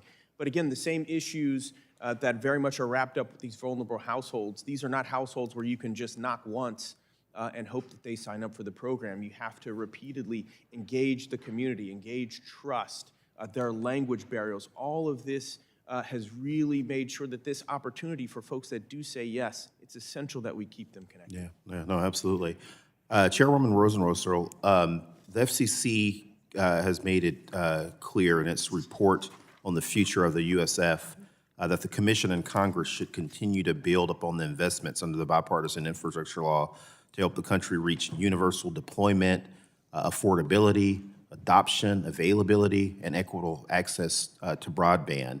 Today, the USF relies for its funding of contributions from an ever-shrinking base of services. And I wanted to ask you, as the conversation takes place in Congress regarding the future of the universal service funds, what are some things that you'd hope we keep in mind to make sure that we're making positive efforts to modernize this hugely important program? Yeah, appreciate it. This is a complex question. I've got about 20 seconds to answer. So what I want to do is follow up with you and your staff and make sure you see a copy of the report that we all worked on for the future of universal service, which Congress required in the bipartisan infrastructure law. It's got some ideas in there about assessing on different actors under different circumstances, and I'd love to follow up with you so we can discuss it so that this fund can continue in a stable and consistent way. Thank you much. The gentleman's time has expired, and the chair now recognizes the vice chair of the subcommittee, the gentleman from Georgia, for 5 minutes. Thank you, Mr. Chairman, and thank all of you for being here. And y'all please keep in mind that one of the main functions of Congress is oversight.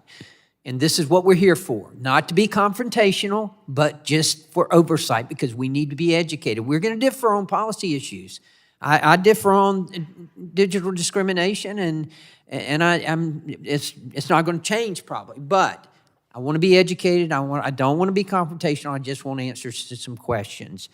I want to start out by saying that we got a lot of ground to cover, and I want to associate myself with Chair Kathy McMorris Rogers' comments on the VMVPDs and on the Title II rule as well. Chairwoman, I want to ask you, the digital discrimination rule that has been issued by the FCC, it seems to me to be extremely broad. And I think it is extremely broad. I think the average person reading it would agree with that. How will the FCC know whether a provider is in violation of these rules?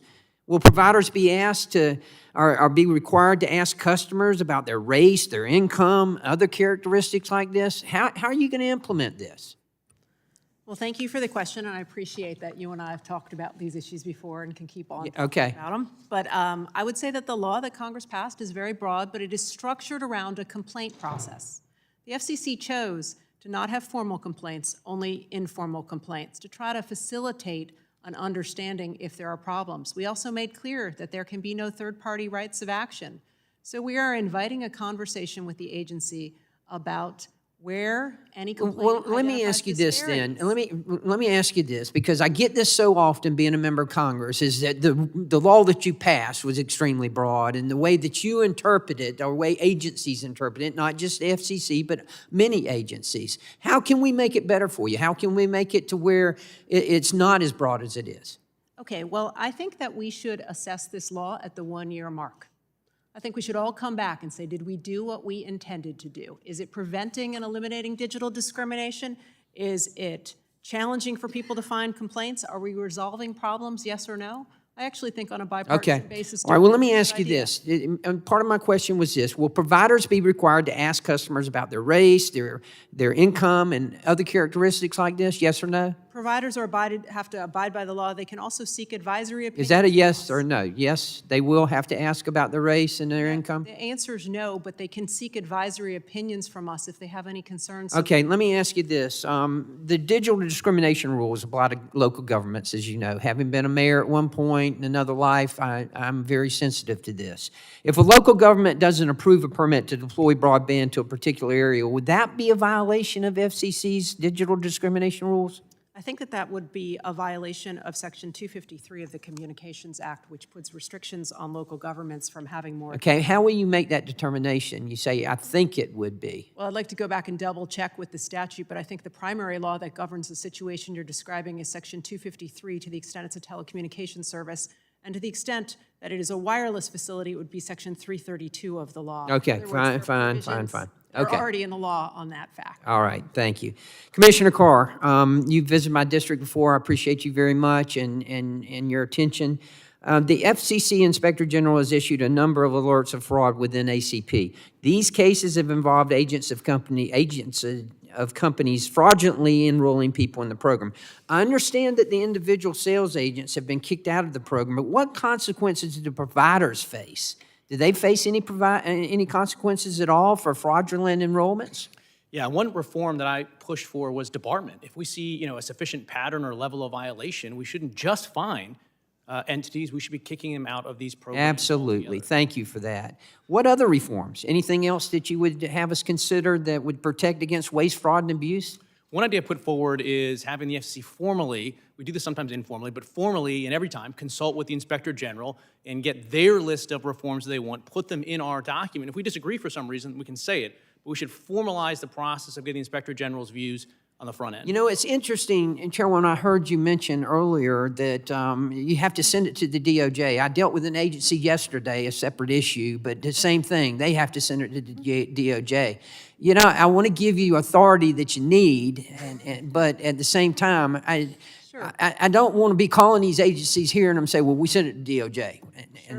No, I understand. I actually agree with Commissioner Carr. We have informally sought the advice of the Office of the Inspector General to make sure the integrity of this program is secure. And I also think we got bad actors. We got to kick them out of the program. Absolutely. Look at them. Absolutely. Commissioner Carr, anything? Oh, thank you for your work. I enjoyed visiting with you in Bullock and Guyton, and I can tell you a lot of people haven't had a chance to actually splice fiber before. You have. I have. Out there, and there's a dB loss that you get when you splice fiber, and usually, a little bit of dB loss is okay. But in your case, if I remember right, it was 0.00, so a really good connection that you helped make. So don't think that I can't go do something else. Thank you, and I yield back, Mr. Chairman. Gentleman, time has expired. The chair now recognizes the gentleman from Florida's 9th District for 5 minutes for questions. Thank you, Chairman. This Friday, we'll see the 67th launch, a record number of launches in Central Florida at Cape Canaveral as SpaceX launches another Falcon 9 rocket filled with Starlink satellites. We could see 80 launches by the end of this year and 100 going into 2024. Add in major weather events like hurricanes, which we sometimes get in Central Florida. Efficiency is critical. Otherwise, these launch dates could start piling up. And as you all know all too well, FCC applications are required for each of these launches and to allow these companies and NASA to communicate with their rockets. So I was proud to introduce the Launch Communications Act, which thanks to the support of the chairman and others in a bipartisan fashion passed the House. The Senate passed another version to streamline the FCC permit process and set aside spectrum for this purpose. I appreciate the FCC starting the rulemaking efforts and working with us on technical assistance. Chairwoman Rosenworcel, how important is streamlining this process to protect American space leadership, and should the law pass, are you prepared to implement? Absolutely. I appreciate you championing this issue. The space economy is growing, and the United States is in the lead. I've seen it myself with the NASA administrator down at Kennedy Space Center. We are launching into our skies. It's exciting, but every one of those launches is a nail-biting experience. They should have regular and routine access to spectrum. We did adopt a rule for some access in the 2 gigahertz band, but any further statutory authority you can provide us with is welcome. Well, we appreciate those efforts, which I wanted to recognize. The Congressional Hispanic Caucus strongly supported the nomination of Ana Gomez to the FCC, and we're proud that you became the first Latina to serve on the FCC. And the fact that you were born in Orlando and a GW Law graduate like me gives us a strong kinship, so I got your back, hermana. We have issues of disinformation in voting rights, public health, government programs that run rampant in Spanish in radio, text messages, TV, and the internet in Spanish. Commissioner Gomez, what do you think the FCC's role is to combat disinformation, the importance of this work, and the importance of resources, and what we need to do to continue to make sure that people get reliable information on key government programs, voting rights, and public health, things like that? Thank you very much, and I really do appreciate the support, and a proud Floridian and GW grad as well. Disinformation is a significant problem, particularly for the Latinx communities. And I am listening, and I'm open to ideas of ways to combat this problem, in particular, how to promote media and digital literacy among Spanish-speaking communities. My interest in supporting media and digital literacy is grounded in the FCC's responsibility to the Constitution and First Amendment law, and so I would love to work with your office to figure out ways to address this issue. It's a careful balance, but it's one that the FCC definitely has a role in.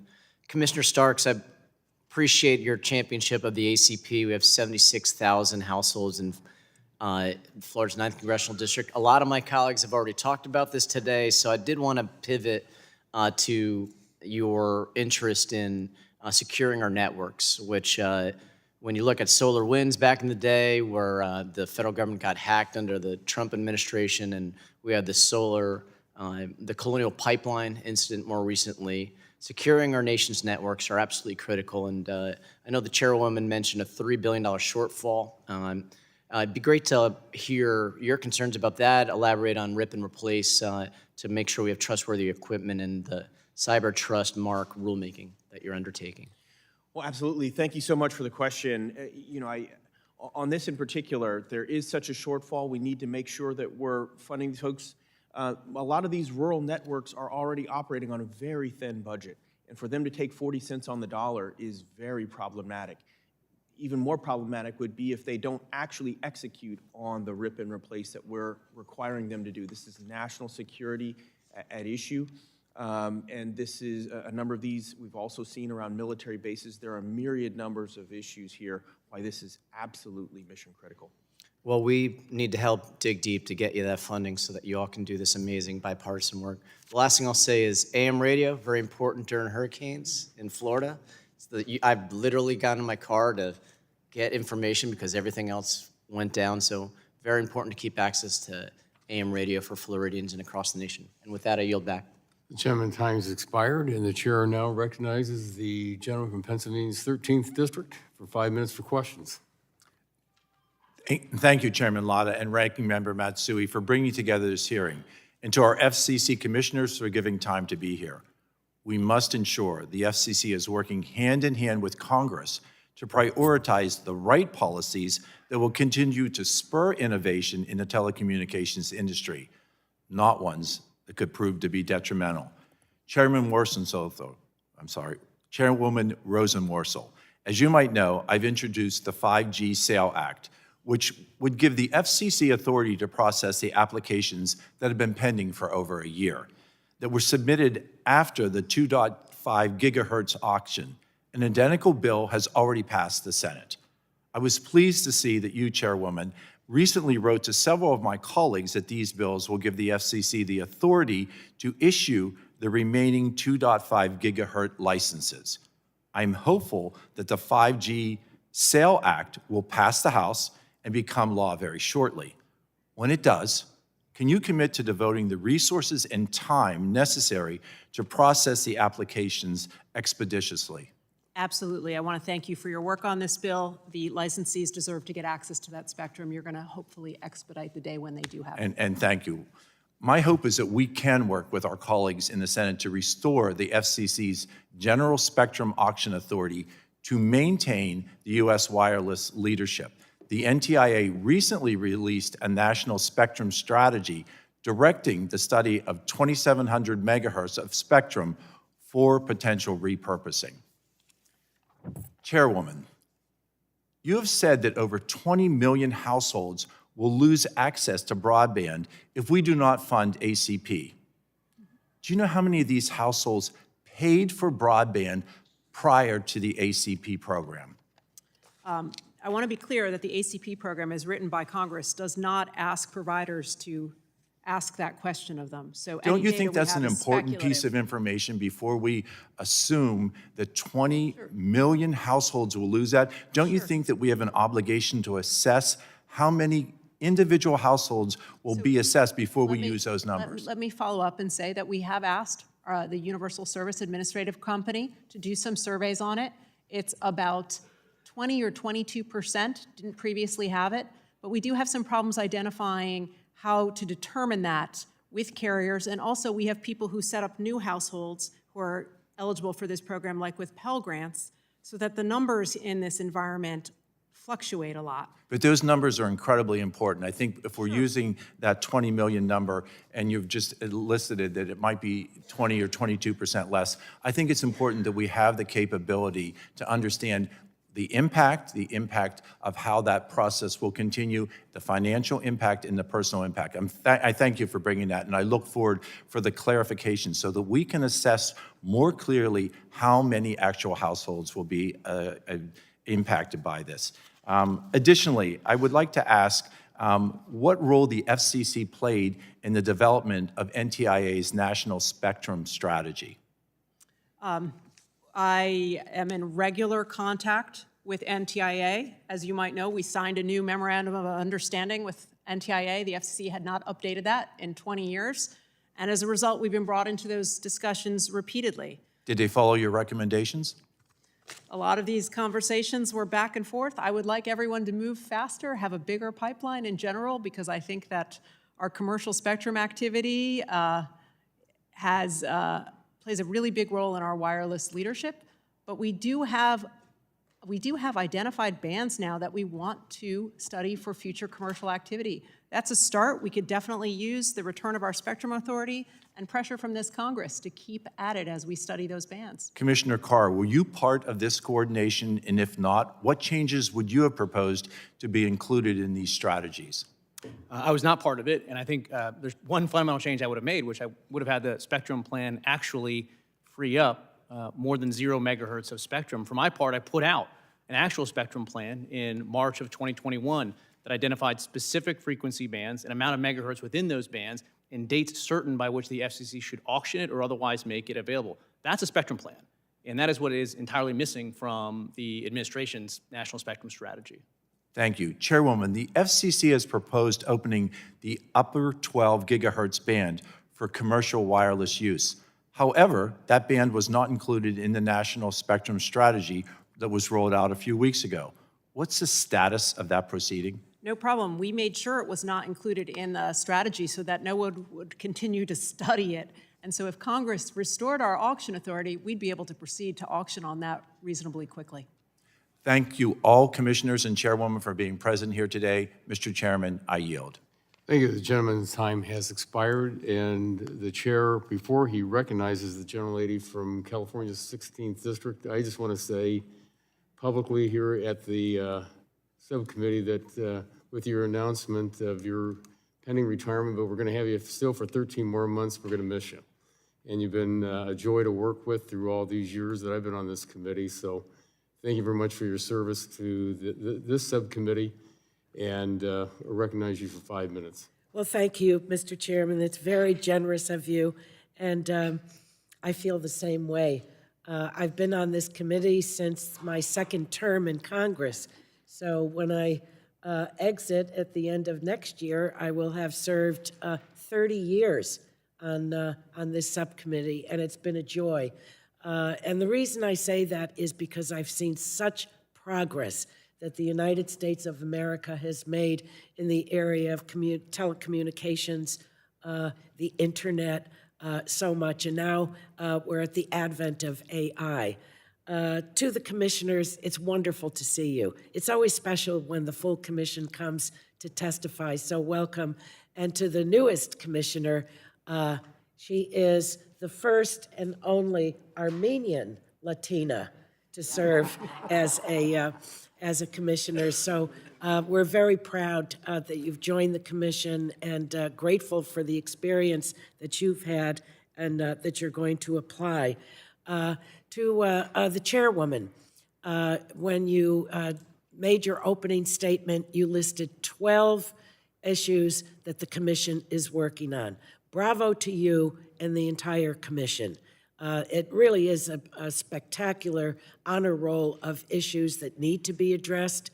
It's going to strengthen our systems and continue, I believe, America's leadership when it comes to telecommunications. I've been a net neutrality champion for over 15 years. I think something that was left out when it's being discussed here is that, yes, states stepped in, and California did it in a major way. And I think for those that are detractors of this policy, which I think is an excellent one, spend a few minutes examining that leadership. It didn't damage anything. In fact, it protected the consumers and the people of a nation state, the largest state in our country. So there's a lot to be appreciated about the policy. Obviously, I could go on and on. I want to go back to rip and replace. I wasn't intending to, but I'm going to for the following reason. When we take our oath of office, our top responsibility is our national security. And that's what that policy is all about. I don't take a backseat to anyone on this issue. I spent almost a decade on the House Intelligence Committee, and I know firsthand why we need rip and replace. I authored legislation with the gentleman from Louisiana, now the majority leader of the House, Mr. Scalise, on this very issue, and I pled with the FCC under the last administration over and over and over again for the commission to take this issue up. We cannot afford to have any kind of foothold by the likes of Huawei and ZTE. This should be a totally bipartisan issue, in my view. So, Chairwoman Rosenworcel, you started to say, well, you didn't get to finish saying what you, in your exchange with the chairman. Do you want to finish that? Or? You can go on to other Okay. issues. You've got 2 minutes. I don't want to take your time. All right. Well, thank you. Let me go to the whole issue of domestic violence and the legislation that Congresswoman Custer and myself, the Safe Connections Act. I want to thank the Commission for the work that you've done on that. I think everyone knows what this represents. No longer will those that have been abused be stuck in shared phone plans that abusers can use to monitor, harass, or control them. On robocalls, Commissioners Carr and Simington, do you support providing the FCC the authority to recover unpaid penalties for robocall violations? Well, thank you, Congressman, for your leadership on this, both on robocalls generally, and I like a lot of the ideas you put forward about how we can increase the effectiveness of the FCC's enforcement efforts, and so thank you for your work. Congresswoman, I'd also like to thank you for your work on this, and robocalls are a scourge, and the more expeditiously we can respond against them and punish providers of them, the better. I think the FCC would become the singularly most popular federal agency if we can rid the scourge of robocalls in our country. We hear from our constituents all the time. America's spectrum is the gold of the 21st century. What have been the impacts of the expiration of the auction authority, and do they worsen the longer this goes on? And does anyone want, Chairwoman? The FCC and the United States has led the world in wireless policy.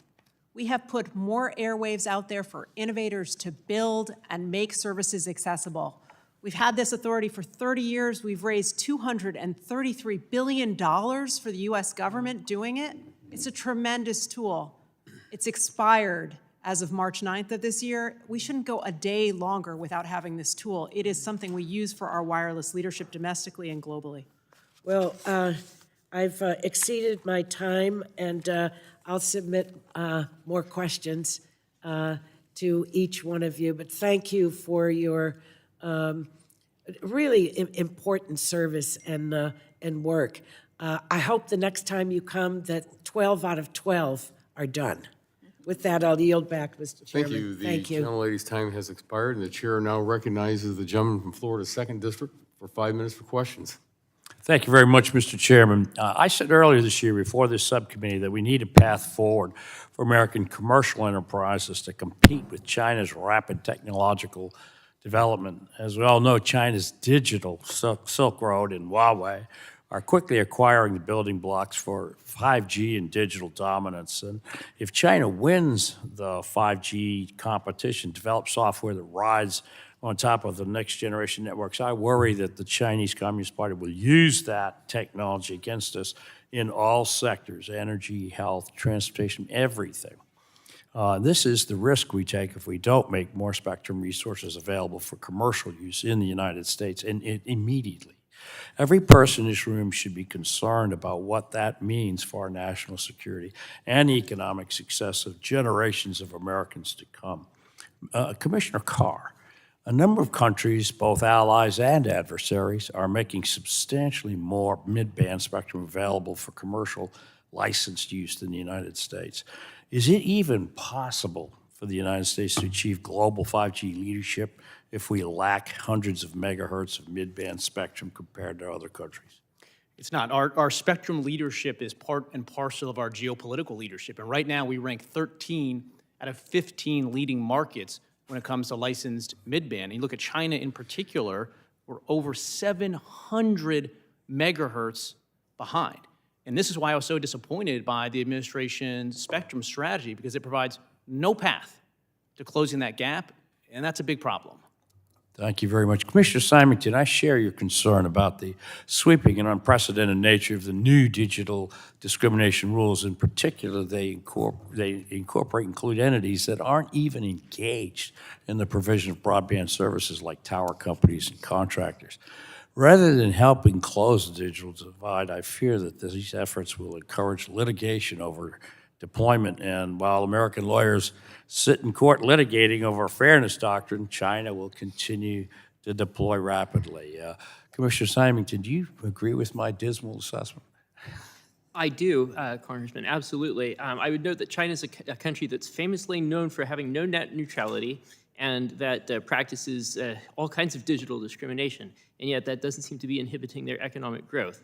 Obviously, we don't want any sort of negative policies towards the American population. On the other hand, it's not clear to me what the path is from our regulatory direction right now to the kind of economic growth that China is realizing based on its advanced 5G. Thank you very much. Instead of playing DEI politics, I think our American companies can be better served by using market-based approach. As I wrote in my recent op-ed regarding net neutrality, the U.S. broadband networks have been thriving with record high investments from the private sector, more competition, lower prices for consumers, and strong performance despite the increased use. We've talked about that already in this meeting.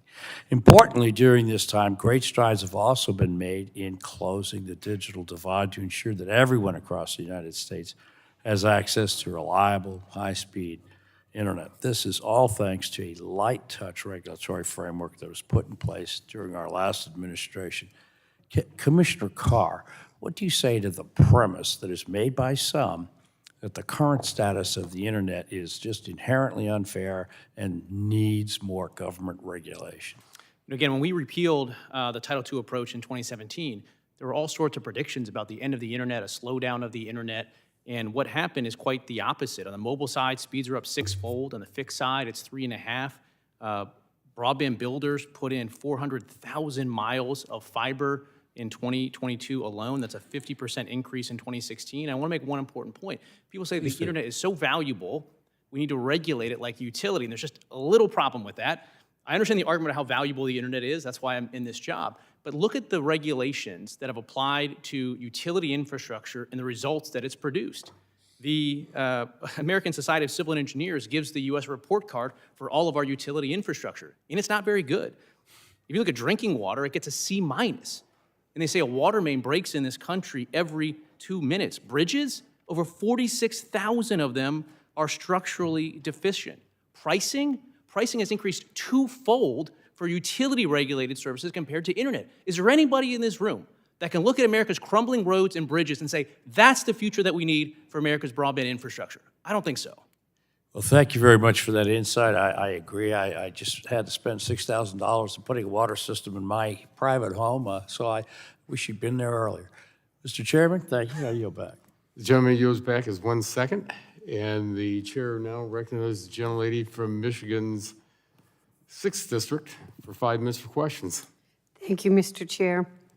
Thank you, everybody, for being here today. I'm grateful for this opportunity to highlight the important work that the Commission is continuing to do in implementing core legislation that's come out of this committee. Under the leadership of the Chairwoman, the Commission has demonstrated a commitment to safeguarding the open internet, investing in accessible and affordable connectivity through the Affordable Connectivity Program, addressing digital discrimination, and working to protect seniors from the harms of robocall scams. Broadband access remains essential for every American. It's critical that the Commission prioritizes equity, accessibility, and fairness so everyone can participate in the digital age. I'm going to first talk about broadband mapping. In 2019, Congress worked together on a bipartisan basis to improve the broadband mapping process. The process was an entirely new, and then the maps were made the basis of the broadband infrastructure allocations. The Commission just released its third version of the National Broadband Map, and the progress is notable.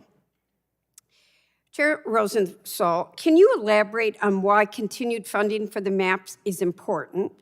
And can you also discuss how coordinating with other federal agencies to ensure these maps are accurately identifying areas where broadband services are lacking is important? And maybe, because I'm having some problems in my own people, I live in Ann Arbor and don't have good internet. Can you talk about how we got to get the other agencies to cooperate as well? Yeah, I mean, it's a truism. You can't manage a problem you don't measure. And for a long time, we had really crummy broadband maps. So using the Broadband Data Act from this committee, we took over and we decided we would identify house by house where we could build in this country and provider by provider where they serve. Every 6 months we update those maps. Every 6 months they're getting better. In the meantime, we're running another map that you just alluded to, which is called the Broadband Funding Map. And it's really important for members of this committee because we have a map that is designed to have all the information about every COVID-era broadband deployment program in it. And if we update that map regularly and correctly, you'll all have the ability to oversee where service is and is not and how the programs you authorized are working.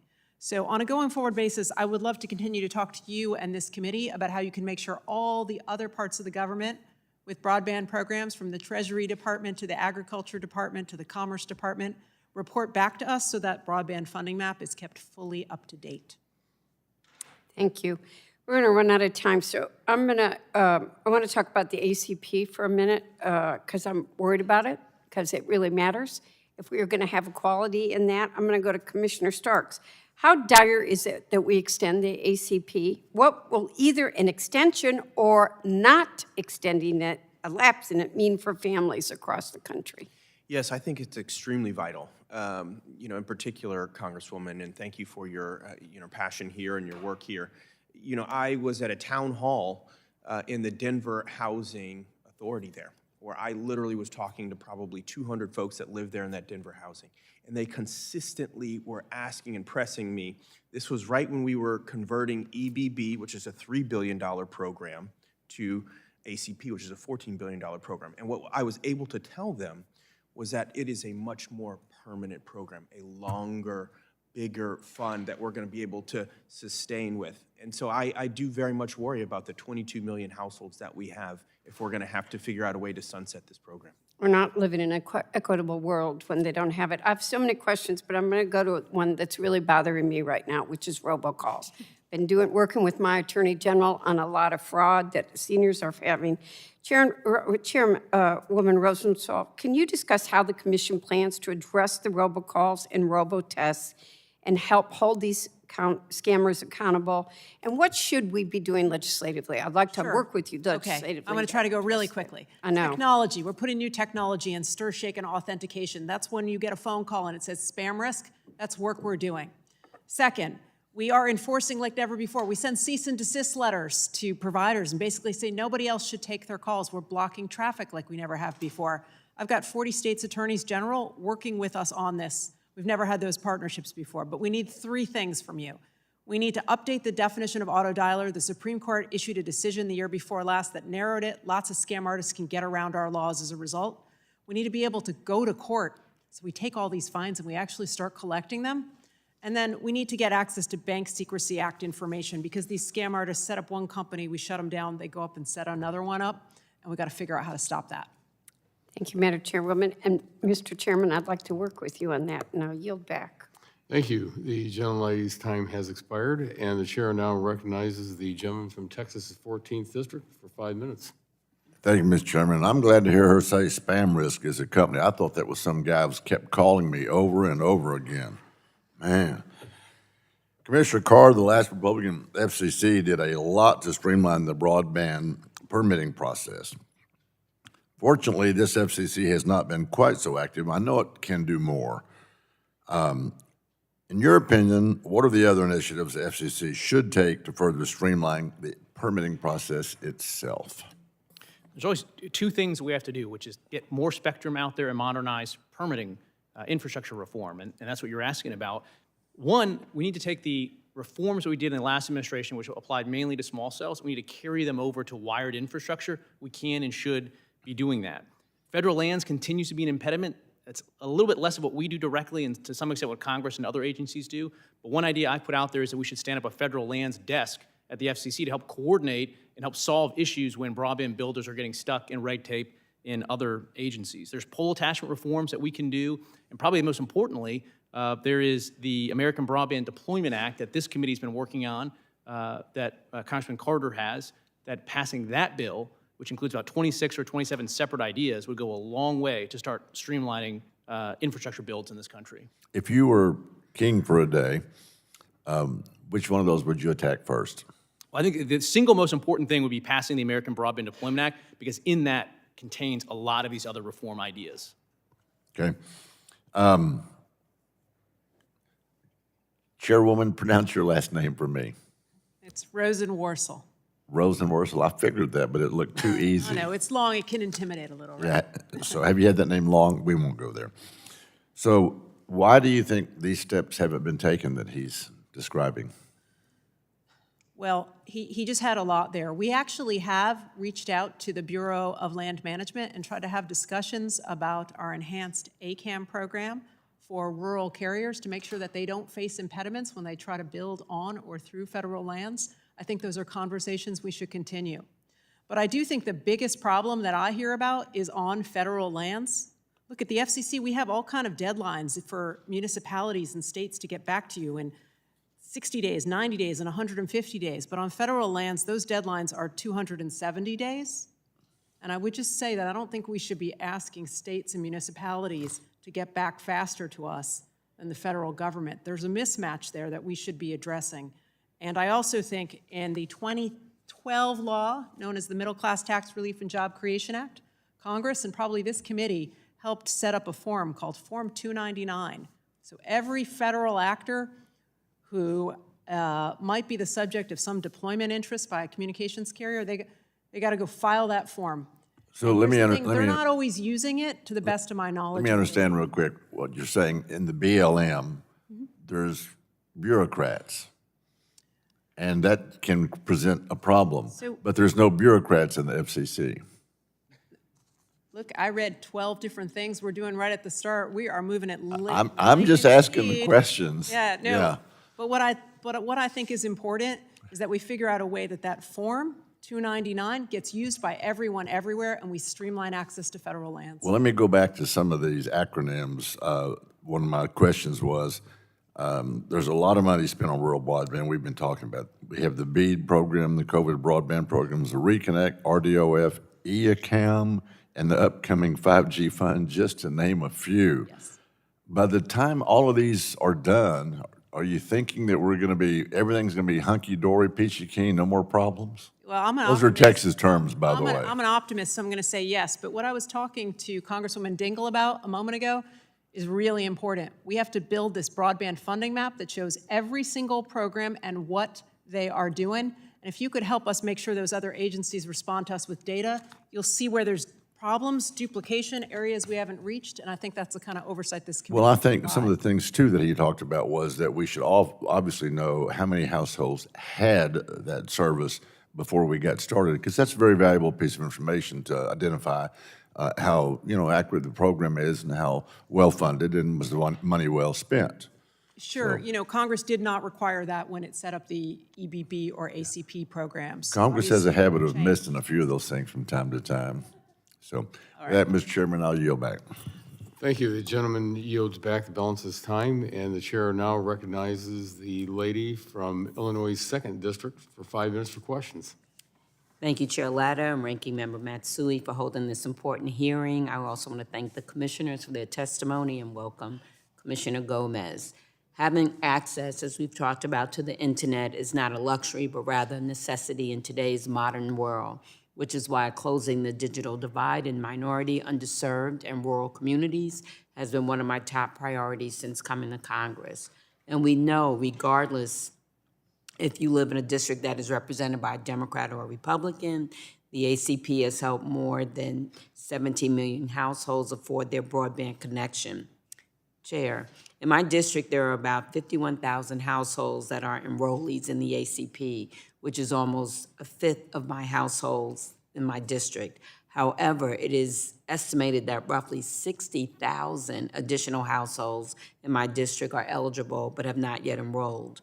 To ensure everyone eligible for the ACP is aware of the program, I introduced the Promoting Access to Broadband Act, which would make grants available to states to inform Medicaid enrollees, SNAP participants, low-income residents of their potential eligibility for the Lifeline program and the ACP.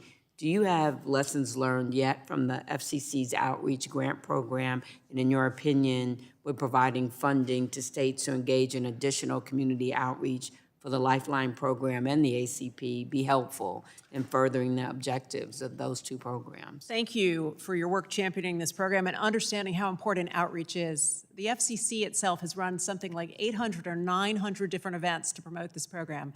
And as charming as we are, what I have learned is that if you get local people in the community that people trust and they hear about this program from them, they are more likely to sign up. And so the more we can push outreach out to local trusted authorities, nonprofits, and institutions, the better off we're going to be and the more people we're going to get connected. Thank you. Commissioner Starks, would you like to add anything? Yes, thank you for your hard work in championing here. I think the chair has it exactly right. You know, the more you can target and specifically go after the households that you're looking for, push that messaging there, penetrate deeply into those communities, the better your results are going to be. And so strongly support the work that you're doing here. Thank you. Now I'd like to go back to the importance of local origination programming. This is especially relevant as studies show that emotional trust in news is driven by the belief that news organizations care, report with honest intentions, and are reliable. Yet more than twice as many Americans report high emotional trust in local news rather than in national news. So I was encouraged to see that the FCC announced a proposal that, if adopted, would begin a proceeding to advance the FCC's policy goal of supporting local journalism and broadcasters' commitment to meet the needs and interests of local communities. Chair Rosenworcel, may you explain why local origination program is so important to communities across the country, and how are consumers harmed if newspapers as well as radio and TV broadcasters do not receive the proper support to meet the needs and interests of local communities? Yeah, you know this as well as anyone. The news business is changing. We've lost a lot of newspapers, and local broadcasters are now the voice that most people trust. And we all need local news to make decisions about our lives, our communities, and our country. So we should find ways to support the production of local news, you know, shoe leather journalism where we live. And so what I decided was that we should make sure that broadcasters that have the capacity to locally originate content, produce their own local content, they get to speed through our license renewal process. This is modeled off of something we did in the Children's Television Act, and I think it is a viable way forward, and it's important that we find creative ways to support local news. I'm going to sneak in a quick question. Recognizing the importance of a good steward of government resources, how will you ensure that 5G fund will stretch as far as possible to reach areas where 5G is not deployed? The 5G fund was designed to provide support to wireless carriers serving rural communities where it's really costly to get a tower out and actually serve people. And it was introduced in 2020. So when I took over, what I thought was really important is that we use the wireless data from the Broadband Data Act to inform where we distribute those funds. So a few months ago with my colleagues, we just decided to have a rulemaking to identify how to incorporate all that new data we've developed about where wireless is deployed and is not, and make sure that the 5G fund uses it when it makes decisions about who gets funding for where. Thank you so much. And Mr. Chair, I yield back. Thank you very much. The gentleman yields back. The chair now recognizes the gentleman from Georgia's 12th District for 5 minutes for questions. Thank you, Chair Lauda, and for convening this hearing, and thank you to our commission for being here today. Earlier this year, along with more than 100 colleagues, sent letters to automakers raising concerns about the removal of AM radios from certain models. Virtually every public safety expert has attested AM radio is critical to our emergency warning infrastructure, and removing AM receivers from cars could put millions at risk. I hope the Commission will seek ways to ensure that Americans maintain access to AM radio reception in vehicles. As already mentioned, I want to stress the real need for our country to execute on a licensed spectrum pipeline to advance our economic and national security. Everyone in this room knows that commercial innovation needs to happen, and I expect the administration and Congress will elevate this issue moving forward.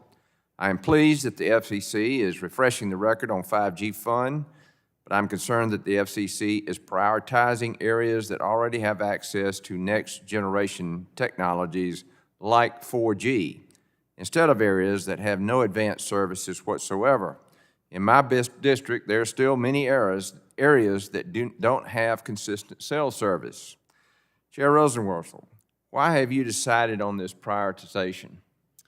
To be clear, we started a rulemaking. We haven't decided on that prioritization, and I appreciate your point of view. I know that Commissioner Simington, for instance, has voiced some of the same concerns. So we're going to look at the record we have and figure out how to proceed. Okay, Commissioner Simington, would you comment? Simington? Yes, thank you very much, Congressman. So with the 5G fund, there's the possibility that this could pay for overbuilding at times when parts of America, such as the parts of your district that you identified, do not yet have reliable cell phone service. It's important to point out that if an area is already served by high-speed 4G service, there's little further advantage to the consumer to overbuild with 5G relative to spending the money on opening up coverage to all Americans. Okay. So we don't want to, so in my opinion, we shouldn't be doing that. Yeah, absolutely, and I thank you for your work on our behalf. I understand that the BEAD program could affect future of the 5G fund, as some BEAD deployments could help lay the fiber backbone and towers needed for 5G. Chairwoman Rosenworcel and Commissioner Carr, should we wait for BEAD to progress or even deploy before moving forward with the 5G fund?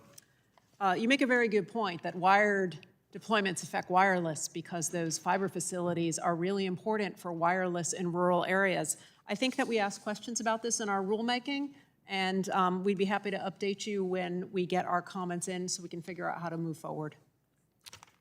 Thank you for the question. I think what's needed here is a national coordinating strategy, and there is legislation, the Plan for Broadband Act from Congressman Wahlberg and Custer, and I think that's what's necessary. We have all these fundings coming from all these different areas. By my count, we have $800 billion that's been made available since COVID, either appropriated by Congress or budgeted by agencies on broadband efforts. The GAO did a report and said there's something like 133 programs right now spread over 15 agencies. And we have a real lack of coordination right now, and that's a problem.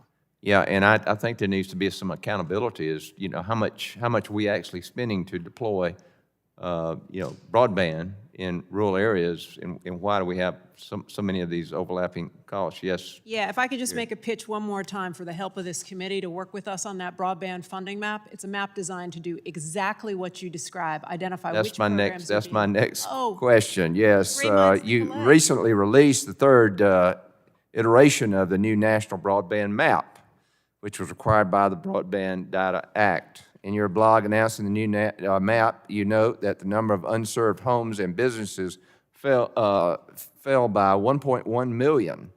Do you know whether this decline is due to build-out versus corrections to the map, like corrections to the number of overall locations? It's a very good question. It's a mix of different things, increases in number of locations, increases in build-out.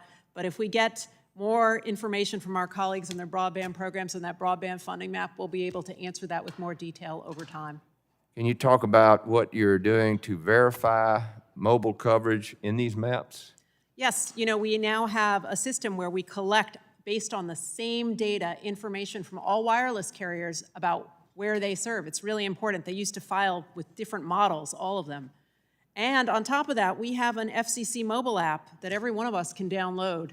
And when you go and you test your speed on it, it reports back to my agency in a privacy-protected way, telling us if you really get the service that the carriers say they're providing. So I think we're going to be able to develop really quality maps over time using that. In our state of Georgia, we're ahead of a lot of states trying to get that done. I have a few more questions. I'll submit those for the record, Mr. Chairman, and thank you so much for your time and your expertise and your service. Well, thank you very much. The gentleman's time has expired, and the chair now recognizes the gentlelady from Texas' 7th District for 5 minutes. Thank you, Chairman Latta, and thanks to you and Ranking Member Matsui for convening today's hearing to discuss the many important topics that we have been covering today. And I really want to thank everyone, all the witnesses who are testifying, Chairwoman Rosenworcel and Commissioners Carr, Starks, Simington, and Gomez. Welcome to your first Energy and Commerce Oversight hearing. Grateful to all of you for your participation and your insights today, and very glad to see the full commission here. Many have already touched on the FCC's recently adopted Notice of Proposed Rulemaking that proposes to reclassify broadband internet as Title II common carrier, and I know there have been several questions around that, mostly focused on net neutrality, and I just want to shift the focus a little bit to some other contexts where this reclassification may improve broadband service for consumers. And so, Chairwoman Rosenworcel, can you explain how a Title II reclassification might protect and strengthen public safety communications and network resiliency? This is a big issue for us along the Gulf Coast in Texas, as it is for my colleagues across the country. But in thinking about how it might affect the Commission's network outage reporting system, the Commission's ability to track data after natural disasters, I think that's an important component of what we're talking about here. Thank you. I appreciate the question. Our network outage reporting system is our only mandatory data collection when there are outages around the country. And when the agency stepped out of oversight of broadband, it means we only collect outage information associated with long-distance voice service. Let me submit to you, in a modern digital age economy, we should not be collecting information about long-distance voice outages. Every one of us knows that when the broadband goes out, we have a problem. We should be collecting data like that as well. And in fact, during the pandemic, we collected no data on where broadband is and is not. We're relying strictly on anecdotal evidence. And in fact, there's evidence, there's one community on the outside of Detroit that had a 45-day outage during the pandemic. And we were all asked to go online and be online for everything. But we didn't collect data because we were focused on long-distance voice service outages. There's nothing modern about that at all. We've got to fix it, because it's not just a threat to the modern economy, it's a threat to our public safety. Well, thank you so much for that. And I want to follow up on another question kind of in that same vein. But the last time that you were in front of the subcommittee, Chairwoman Rosenworcel, last June, we talked a little bit about the ongoing Notice of Proposed Rulemaking on improving language access to the wireless emergency alerts. And as I mentioned back then, there are more than 140 languages spoken in my district in Houston, and ensuring access to emergency communications, especially given the emergencies that have had national attention across our community in recent years. You know, we're very concerned about this. This is a top priority. And so I would just love if you could share with the subcommittee an update on the result of the rulemaking and any further action that the Commission is considering. I appreciate that. 140 languages is a lot. All right, so those wireless emergency alerts are critical, right? When that beep goes off in our pocket, it tells us if there's disastrous weather, an Amber Alert. They're a really big part of how we make sure we stay safe day to day. But people who don't speak English or Spanish have not been able to respond to those messages. And we had some incidents with flooding in New York where Asian communities didn't get the information they needed. So my colleagues and I decided for the first time ever, we are going to now require those alerts to go out in 13 different languages. We're basing this off a template that's been used in New York. I'm confident we can make it work. We're working with the carriers to make that happen. And I think it's going to lead to a broader understanding of vulnerabilities and make sure more people can be safe when the unthinkable occurs. Well, thank you so much for that update. I appreciate it. And of course, 13 languages is a great start, and I hope we'll cover a lot more people, and hopefully we'll be able to work with you and identify additional modes of communication to make sure that everyone can get those alerts. It's critically important, and the work that you all do is critically important. So I want to thank you for your time today. I want to thank you for the work that you're doing. And with that, Mr. Chairman, I will yield back.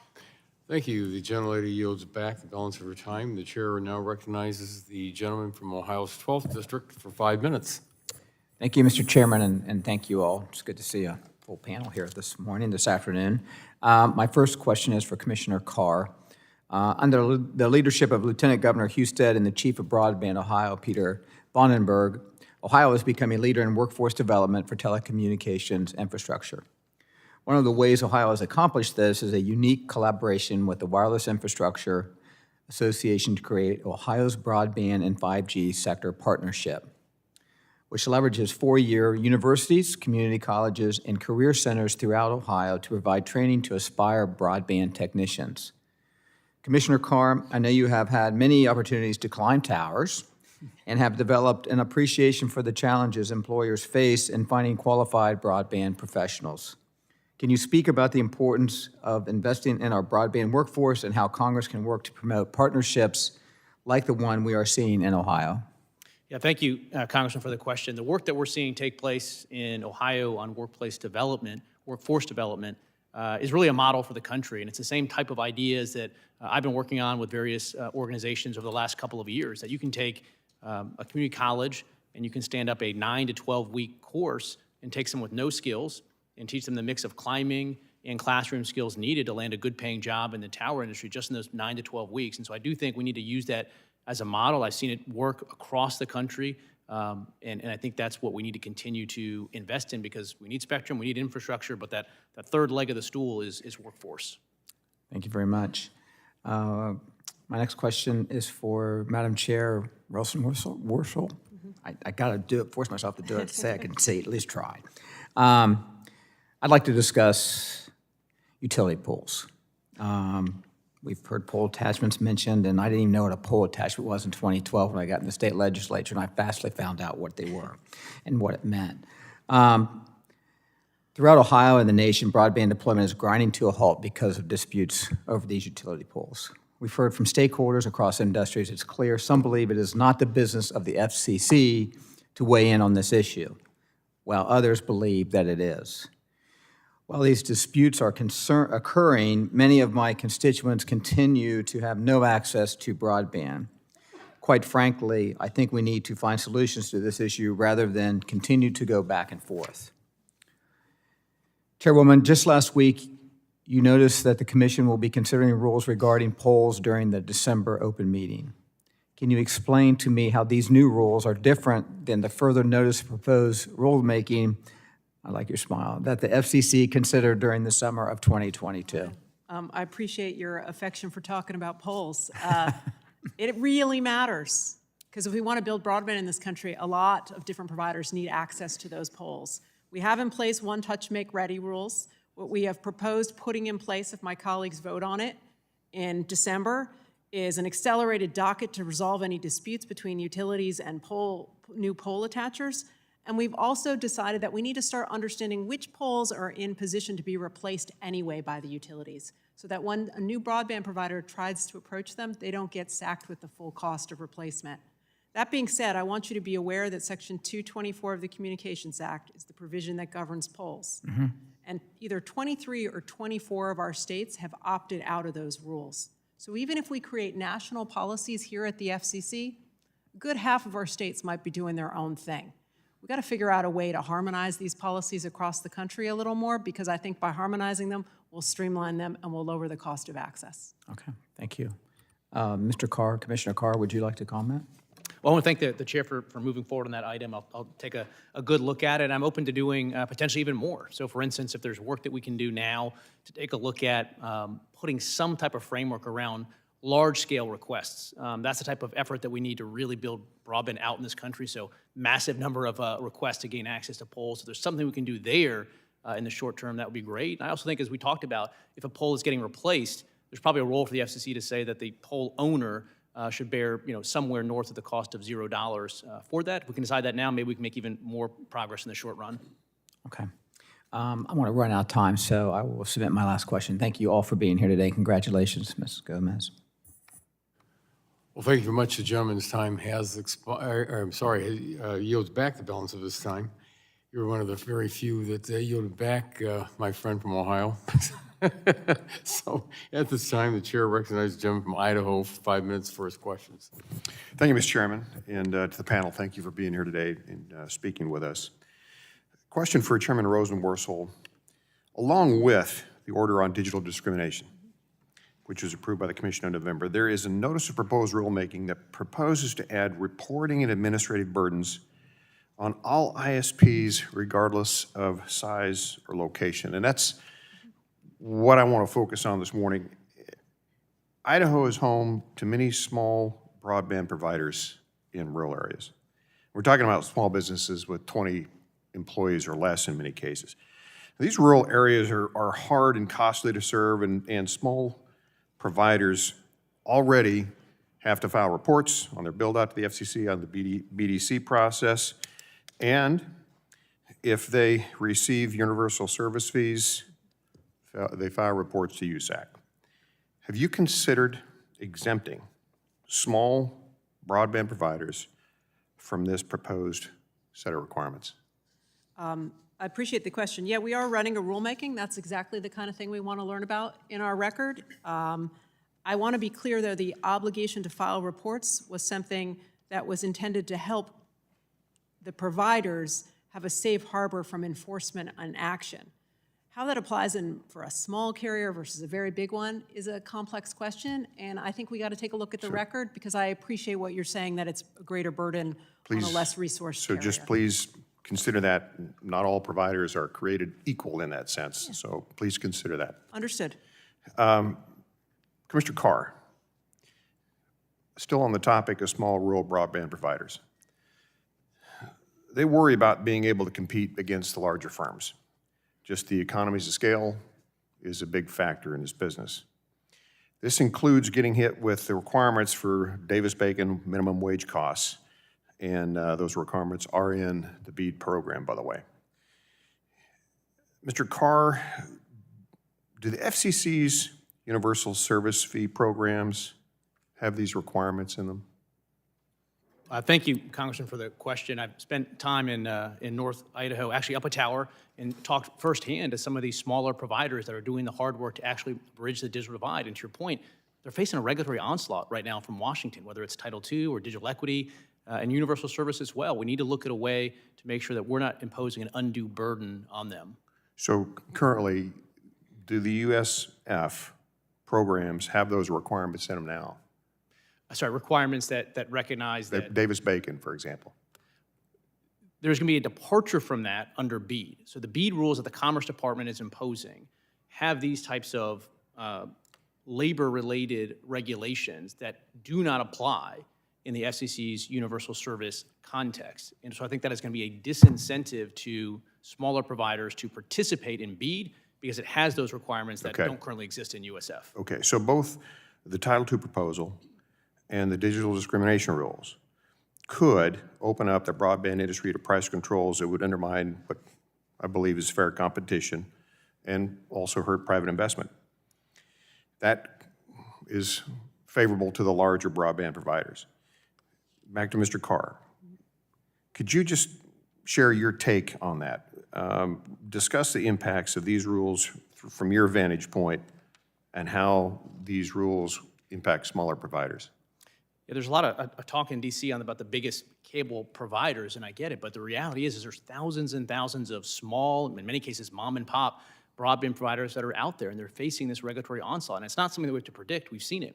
When the FCC imposed Title II regulations the last time around, we had dozens and dozens of small wireless ISP come to us and say, among other things, their cost of capital goes up. The expenses that they have to have on lawyers and consultants go up. They pull back on internet builds as a result. They don't introduce new innovative services as a result. Again, I think COVID-19 was the ultimate stress test. If you look at how European networks perform with the levels of investment they've had because of the heavier-handed regulatory framework as compared to America's internet infrastructure, that should have settled the case right then and there. So I'm going to try to get one more in really quick, if I may. And this goes back to our the last time you testified in June. If I recall correctly, you noted that the potential opening of price controls, similar to what were adopted to deal with telephone monopolies, undermine a more open and competitive market. Would these rules lead to an excessively concentrated market, giving the FCC potentially the argument for more power? There is rate regulation in both our Title II proposal and, importantly, in the digital equity order that we just adopted. The FCC expressly says that prices are covered. So if you go into the market and you charge a price of $50, the FCC can come in and say that's too high. That's rate regulation. There's two forms of rate regulation, ex ante, ex post. That is rate regulation. It's in the order we just adopted. Thank you, Mr. Carr. Mr. Chairman, my time has expired. I yield back. Well, thank you very much. The gentleman's time has expired. The chair now recognizes the gentlelady from Tennessee for 5 minutes for questions. Thank you, Mr. Chairman. Thank you to the witnesses for being here today. I want to start with you, Commissioner Carr. On page 9 of your testimony, you point out that the Biden-Harris administration's national spectrum strategy has yielded a commitment of 0 spectrum being made available for commercial use, and that's after 3 years of study. You called it a spectrumless spectrum plan, and I agree that making spectrum available for commercial use, especially mid-band spectrum, is crucial for economic and national security. Yet, despite the demand for more spectrum, Biden's spectrum strategy requires no spectrum to be identified for auction, only more studies. And in your testimony, you say maybe many more years of study. So how do we ensure that these studies actually tee up future auctions rather than lead to nowhere? Well, the country needs a real spectrum strategy. I put out an idea in March of 2021, identify specific frequency bands, amount of megahertz, in years by which we need to take action. That's a spectrum strategy. What happened most recently with the Biden administration is sort of a classic Washington move. Rather than making the hard decisions and deciding it now, we just stand up a commission or further study and kick the can down the road. So we need to turn things around. On average, we're almost 400 megahertz behind 15 other countries right now. When you look at the average across of it, we rank 13 out of 15. I read We're over 700 megahertz behind China right now. So we got to turn things around. And frankly, we can do a little bit of that at the FCC ourselves. We don't need to wait for the Biden administration to tell us what spectrum bands to move on. We have authority that Congress has given us to identify spectrum bands, and we should be moving on it. Why are we not moving on it? Why? Why are we not moving? Well, we need to move, okay? The digital discrimination rulemaking is so broad in terms of what the FCC might consider discriminatory that rural broadband providers are concerned that if they do not provide these services in all unserved locations, which is really an impossible task if you live in a rural mountainous region like I have, they'll be falsely characterized as discriminatory. And you're right, they don't have the large funds. They're not large internet providers. And I guess my question to you is, what can the FCC do to ensure that small and rural providers have the necessary clarity around these rules to continue and invest in expansion?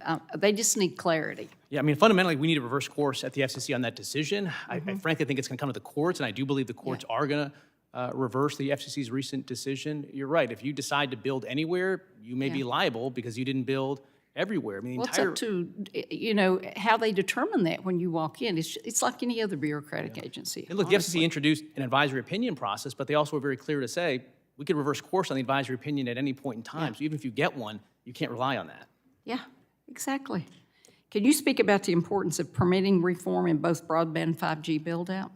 Yeah, this is critical. We just talked about a study that showed that large-scale fiber builders were aiming to cover many millions of homes in 2022, and they fell 1 million homes short. And the study cited permitting reform as the #1 reason. I was in Casper, Wyoming. I was in a laydown yard outside of a wireless provider's facilities, and they had 90 antennas just sitting there, miles of conduits sitting there ready to go, but they couldn't get the permits. So we're spending all of this money in this country on broadband infrastructure, and we are not streamlining permitting. And that's like stepping on the gas and the brakes at the same time. We're not going to get where we need to go. So what do we do to fix that? Fundamentally, we need to start moving on permitting, and the FCC can do that. We can immediately take the reforms that we did on small cells, which interpreted 253 and 332. We could adopt new declaratory rulings that extend those even more clearly into the context of wired infrastructure, and that would help. Okay, very good. Mr. Carr, the chair's net neutrality proposal highlights national security as a reason for Title II reclassification. This is something we've never heard of before in the decades of net neutrality debate. The market's shown absolutely no justification for broadband reclassification, and the committee is reaching and to try to find any justification, I would say, for regulating the internet. Where did it come from? Help me understand any connection between an open internet and national security. Yeah, I don't see it. I think this was what this goes back to. Again, it's 2017. We were told all sorts of stories. We need Title II because the internet will slow down. We need Title II, otherwise you'll be charged per website. And none of that came to pass. Yeah. But restoring Title II is sort of religion among some in the DC quarters. And so you have to come up with some reason for doing it again. And so we invoke national security. But there's nothing that I've seen at all that suggests that there is some gaping gap in our national security that can only be solved by Title II. But if there is something that exists, then let's come to Congress and get a rifle shot legislation that deals with it. We shouldn't be imposing Title II on the entire internet ecosystem. But again, there is nothing that I've been briefed on or made aware of that Title II would solve. DHS, CSIS, all these agencies have lots of authorities. It can't be that we are completely exposed to a foreign government, but for the fact that a 1930 law happens to exist. Well, we're in the 21st century, so with that, Mr. Chairman, I yield back. The gentlelady's time has expired. The chair now recognizes the gentleman from California's 23rd District for 5 minutes for questions. Thank you, Mr. Chairman. I'd like to thank all the commissioners for being here today. Doing all of our jobs in regulating the telecommunications industry requires a partnership between the administration as represented by the FCC and Congress. Your presence here today is furthering that relationship, and we deeply appreciate it. Chair Rosenworcel,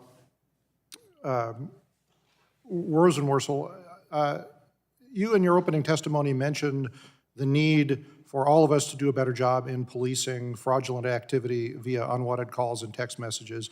And I know that that's the most frequent complaint that the FCC receives. Until recently, telecommunications companies would refer potentially fraudulent texts to financial institutions like banks that were being impersonated by those texts so that those institutions could share that information with their customers and alert them to the potential for this fraudulent activity. However, the Telephone Communication Privacy Protection Act of 1991 puts some restrictions on the telecom's ability to share that information. Notably, there is an exception for sharing potentially fraudulent information or potentially unlawful activity. However, recently, some of the telecommunications companies have ceased the sharing of that information because of a concern that doing so would put them in violation of that act. Do you believe that telecoms have the ability to share this information in cases when the consumer has clearly identified a text as being fraudulent? First of all, we want to protect consumers from fraudulent bank activity. So we got to figure out what's going on. I'd be very happy to follow up with you to learn in a little more detail about what you're hearing. But I think the problem is actually more fundamental, which is that our primary law governing our ability to go after bad robotexts, bad robocalls, is the Telephone Consumer Protection Act of 1991. 1991 was an awfully long time ago. A lot of the assumptions in that law simply don't apply to the way we use communications today or the way that scam artists have evolved their scams. Yes, I think we're all in furious agreement on that issue. However, if there is some ambiguity in that act that is causing carriers to have angst about sharing that information, I think we're all on the same team here, and I'm hoping that you can commit to providing some regulatory clarity there, because Let's follow up, because I do not believe we have a petition or action before us right now raising the issues you describe, and let's figure out how we can solve them. Yeah, well, I know that we have heard about cases where telecoms are not sharing that information with financial institutions out of a fear of regulatory action or penalties under that act, and I hope we can all agree that that shouldn't be the case. We're going to get to the bottom of this. Happy to work with you on it. All right, I appreciate that. A number of the commissioners mentioned the U.S. Cyber Trust Mark program, and I think that this is a really noteworthy and laudable effort to improve security in the Internet of Things. People that have heard me talk on this issue know how deeply concerned I am about potential cybersecurity threats when so many of our day-to-day activities are being monitored by these devices. As you know, the notice of proposed rulemaking for that program is currently open. And I wanted to ask you about a section in that NPR. It's entitled Investigation, Disqualification, and Enforcement, and it says, for any non-compliance, we could rely on a combination of enforcement procedures such as show cause orders, revocation proceedings, forfeitures, consent decrees, cease and desist orders, and penalties. So that, I want to clarify what your intention is with that, because that's sounding an awful lot like a mandatory program, and I think the intention is for it to be a voluntary program and an optional program like the Energy Star program. Is that right? You're right, absolutely. We went and we registered a mark. We want it to be like Energy Star. Anytime you pick up a device or order a service, if you see that mark on a baby monitor or a fitness tracker, you know you can trust it. Now, what we're trying to figure out is even as we create a voluntary program and incentives to participate, what it means if someone chooses to participate, use that mark, but then fraudulently doesn't abide by those policies. Okay. I think we threw out there a bunch of different proposals only because we want to make sure that there are consequences for you being a bad actor. Right, okay, well, I think we could agree on that. I just want to make sure that that does not become a de facto FCC stamp of approval necessary for market entrance. Oh, absolutely not. What we're trying to do is say, if you're a bad actor and you fraudulently put that on your device or your service, we want to make sure you have some consequences. All right, well, thank you. I was going to ask you about your notice of inquiry about artificial intelligence, but I'm out of time, so we'll submit that for the record. But thank you again for your testimony. I yield back, Mr. Chairman. Thank you. The gentleman's time has expired, and before the chair recognizes the gentleman from California's 29th district, I just want to say that we're going to miss you on this subcommittee. You've been a great member, and it's been great working with you. And we've had several on this committee that are leaving the committee in general, but it's always tough to say goodbye, but we still have you for 13 months. Thank so you. At this time, the chair recognizes the gentleman from California's 29th district for 5 minutes. Thank you, Mr. Chairman. And just so everybody out there understands, this chairman is a good gentleman. He's a great public servant, and I'm a Democrat and he's a Republican. I really appreciate your words, and I'm flattered by you sharing that with me and for all of our listeners. And thank you for holding this hearing today, this important hearing. Also, Ranking Member Matsui, love working with you as well, and appreciate all the time that we've been able to do good work together. First of all, I'd like to communicate the FCC on, first I'd like to congratulate the FCC on returning to a full commission with the addition of Commissioner Ana Gomez. You are my favorite commission. Yes, I'm an engineer and I'm a little bit of a geek sometimes, but the FCC commission is amazing. And I want to point out that I'm proud and respect every single one of you, regardless if you're appointed as from whatever side of the aisle or what have you. I really respect your service and appreciate you all very, very much. Commissioner Gomez is the first Latina to serve as an FCC commissioner in over 2 decades. And the commission will be well served by your experience, Ms. Gomez, just like I mentioned with all of you. You're not there based on affirmative action. You're there because you've earned it, every single one of you. So thank you for your service. I'm going to start with a topic that I've given a lot of attention this year because it's a program that has a large impact on my constituents, the Affordable Connectivity Program, which may run out of funds as early as the coming spring. 21 million households across the country depend on this program to access affordable, essential broadband. That includes nearly 70,000 families in my district alone. It is on us here in Congress to ensure that funding for the ACP does not lapse. Chairwoman Rosenworcel, individuals in Black and Brown communities are far less likely to be connected to the internet, and this can lead to reduced opportunities for work, learning, political engagement, and social engagement. How could the Commission's recent effort to combat digital discrimination paired with a fully funded ACP and some of our other deployment efforts mitigate some of these social inequities and these problems?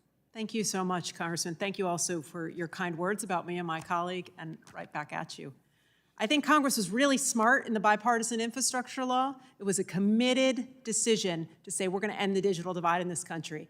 And that took 3 things. It's like a 3-legged stool. First, you said you're going to fund deployment in communities that don't have it, often rural, through programs like BEAD. Second, you said the digital divide has an affordability component, so we're going to build the biggest broadband affordability program ever. It's now serving 22 million households.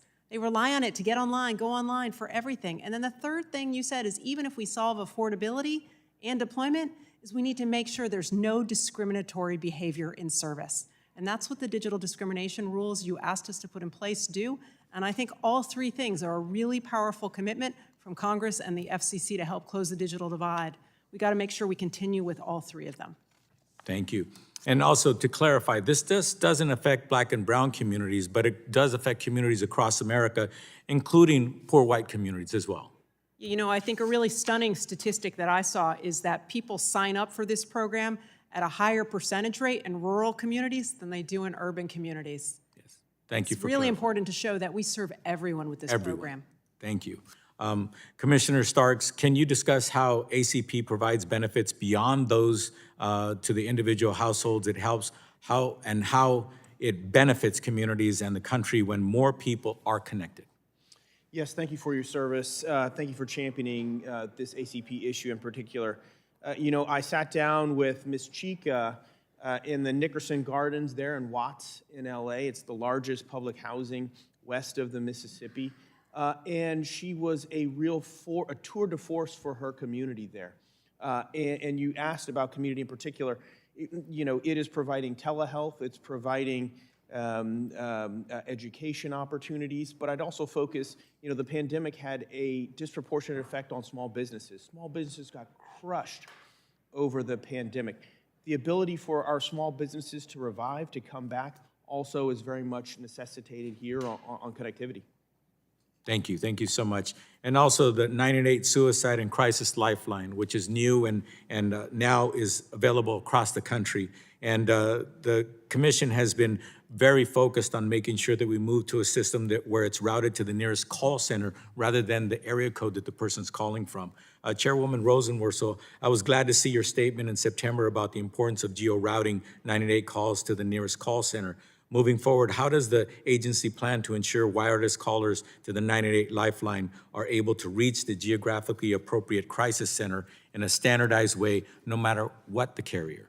You're absolutely right. Now that we've stood up 988, this crisis lifeline, we got to make sure that people actually get help from someone nearby. So we are working with the Substance Abuse and Mental Health Services Administration at the Department of Health and Human Services to make sure their contract can account for this so that if you, for instance, text for help, we identify what cell tower you're getting service from and then use that information to make sure that you get mental health that comes from a nearby location. We're working on it right now. You got to keep the pressure on us to get it done. We will. Thank you very much, Mr. Chairman. I yield back. Well, thank you very much. The gentleman's time has expired, and the chair now recognizes the gentleman from Texas 11th District for 5 minutes. Thank you, Mr. Chairman. Last time you guys were here, and I appreciate you being here, we highlighted the need for rural Americans to have, and in fact, Chairwoman, you said, I think if I'm right on this quote, everyone everywhere. So, and I couldn't agree with that more. However, when looking at the proposed and final rules, we do have serious concerns about those, and the heavy-handed approach, the control over the internet service providers. Recently, when the FCC finalized its new digital equity rules, rather than taking a narrow approach, I think you guys have taken a more expansive approach and invasive approach that would micromanage nearly every aspect of how internet service providers function. And so what I'd like to ask first off is, Chairwoman, you exempt the Biden administration's broadband equity and access deployment, the BEAD program, as well as Universal Service Fund program from your digital discrimination rules. And it appears to be a two-tiered system. Why is that? You know, on the contrary, we just made sure that there's a legal presumption that if they're following the universal service policies, they're following the BEAD rules, that we assume that they are complying with the digital discrimination rules. We just flipped a legal presumption because we thought, at the behest of carriers, that we would make it easier for them to continue to... Would the carriers agree with you on this? Absolutely. They would? They absolutely supported it. My colleagues all supported it, too. Commissioner Carr, anything on that? No, look, I think it's really telling that at the last minute, the Biden administration secured effectively an exemption from the very same digital equity rules that they encouraged the FCC to adopt. And why is that? Is that because the Biden administration wants to engage in digital discrimination? Does it not believe in digital equity? Of course not. Really what's going on here is the Biden administration is giving away the game. It knows that these are heavy-handed rules. It knows these are going to depress investment and innovation, and they have a signature initiative, BEAD, Internet for All, that they can't afford to fail. And so they're trying to maximize the odds of its success by excluding themselves from the rules. Meanwhile, all of the providers and all of the programs are stuck complying with them. I think we should have a level playing field. If the Biden administration doesn't want those rules to apply to its own program, it shouldn't apply to any program. Let's talk. If I could say really quickly, Congressman, on this. I got to move on. Yep. Let's talk national. Sorry about that. You guys, thank you for your service. Let's talk national security and Title II. This committee, Congress will act in the nature of protecting our national security. So I'm interested in the national proposed rulemaking and what you think about, how is it needed for national security purposes? You mentioned this a little bit, but I'm going to give you a minute to expand that. I have one final question for the Chairwoman. Yep. Thank you, Congressman, for your work on this. Thanks for your public service here and previously. I think you know these issues of national security very well. Look, there is no gap in national security that Title II would fill. In fact, DHS is the sector-specific lead when it comes to security issues in the communications space. They have a lot of authorities. CISA has a lot of authorities. If there happened to be an issue in our networks, then we should come to Congress today.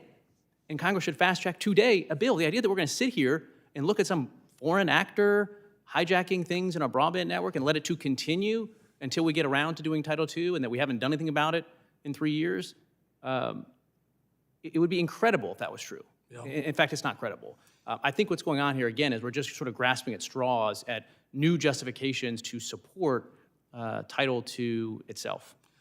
It's not just this industry, it's every industry, every committee hearing we have here. We're talking about overreach, we're talking about overregulation, we're talking about heavy-handed approach. I'll change gears, focus on something that, Chairwoman, thank you for your comments about 5 years ago when you, and I know we don't always remember what we say, but 5 years ago, my God. I think you'll remember this one because you tweeted out in 2018 under the Trump administration, you said, it's time for transparency. The FCC needs to publish a calendar that lets our wireless economy plan for the future by describing just what spectrum bands will be auctioned and when. This is simple. There's no good reason to do it.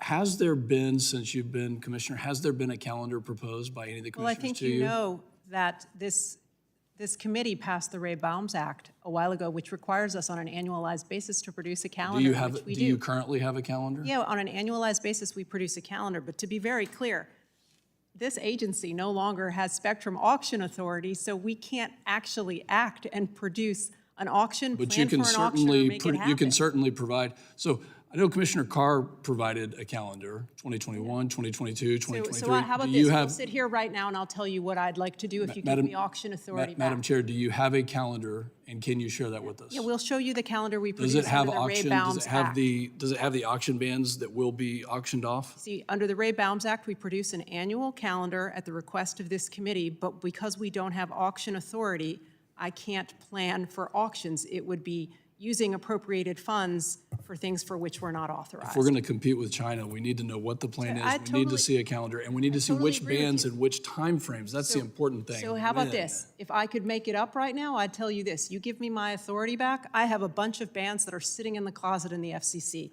In the AWS-3 bands, the 600 megahertz bands, the 700 megahertz bands, the 800 megahertz bands, and I've got a proceeding in the upper portion of the 12 gigahertz You can help us by band. talking to the president about this. Gentleman's Time time has has expired. Thank you. expired.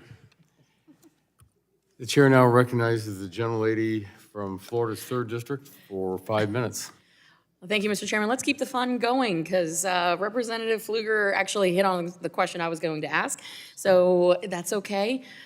Commissioner Carr, I know that you have been on this as well, so if you want to follow up to Representative Pfluger's comments regarding the spectrum calendar and just give us your take on that real quick, that would be Yeah, look, I think it can be pretty simple. I think we should all put it forward, our own plans. I put my plan forward. Let's just put forward the specific megahertz that we want to move by particular years, and let's just publish that. I think that'd be a very important step. And look, if we did that, I think that'd actually help Congress understand the need to pass our auction authority rather than the other way around. Right, and I appreciate that.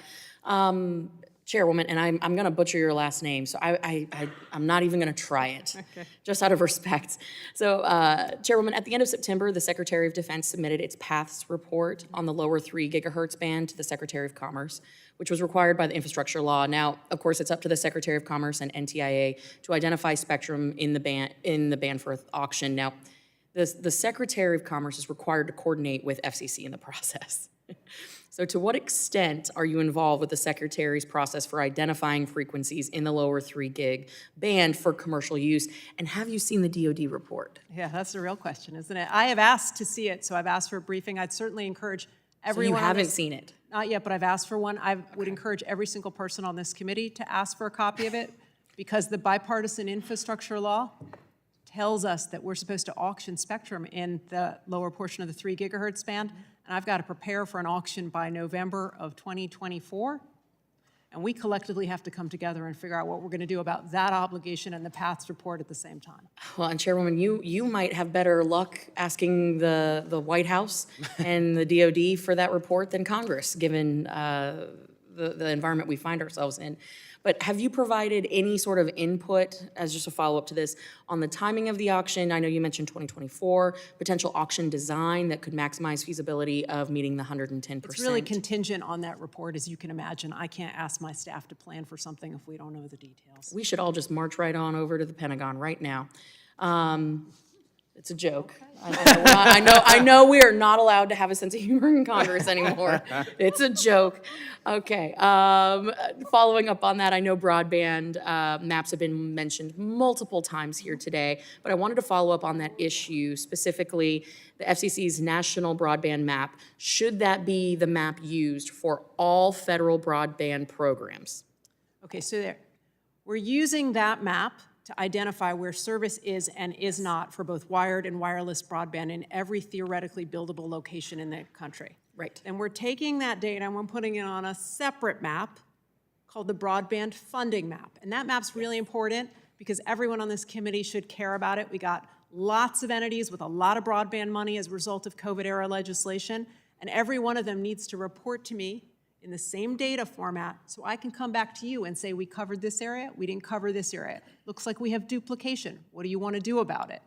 If I could get your help with making sure that every entity with broadband funds reports to us for that accurate broadband funding map, you would all be doing a lot of good for oversight. I had a feeling you were going there, so I'm going to keep the softball going. I also serve on the House Agriculture Committee. Do you believe that we need some like a cooperation from USDA with the funding of the broadband? Let me be clear. I had set up, because I noticed we had a lot of different programs and not a lot of people had the mapping data we did, I went and set a memorandum of understanding with the Department of Agriculture, the Department of Treasury, and Department of Commerce. They have the biggest broadband funding programs. There's a lot of other little ones, so we now put it on paper, we're working together. But making sure they continue to report to us so that broadband funding map is accurate is really important. And now that you told me you sit on the Agriculture Committee, we're going to follow up with you just on that point. I look forward to it. Commissioner Carr, in 2017, Congress voted to nullify the FCC's 2016 privacy and data security requirements. In your view, does the commission have legal authority whatsoever to reimpose just a portion of those requirements instead of the whole order? No, it does not. We need to respect the decision of Congress. The 2017 CRA was the decision that ensured that we would have a level playing field across all industry sectors when it came to privacy. The FCC should not be working unlawfully to disrupt that. Thank you. And to bring us into the home stretch, Chairwoman, I'm going to just end on something that I think everyone is concerned about, and that's AI. So talking about the comment period for the notice of inquiry on advancing understanding of non-federal spectrum usage closed recently.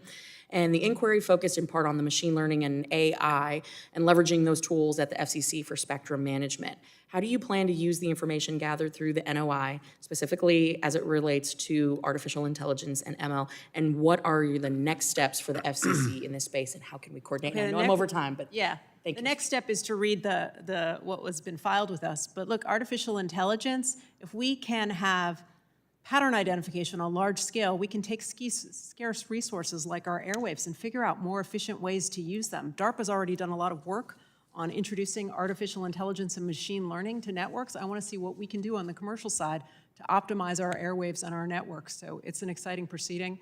I look forward to reading the record. Thank you. I yield.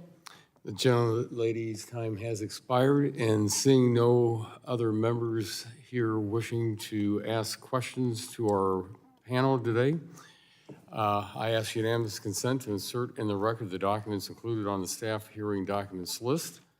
Without objection, so ordered.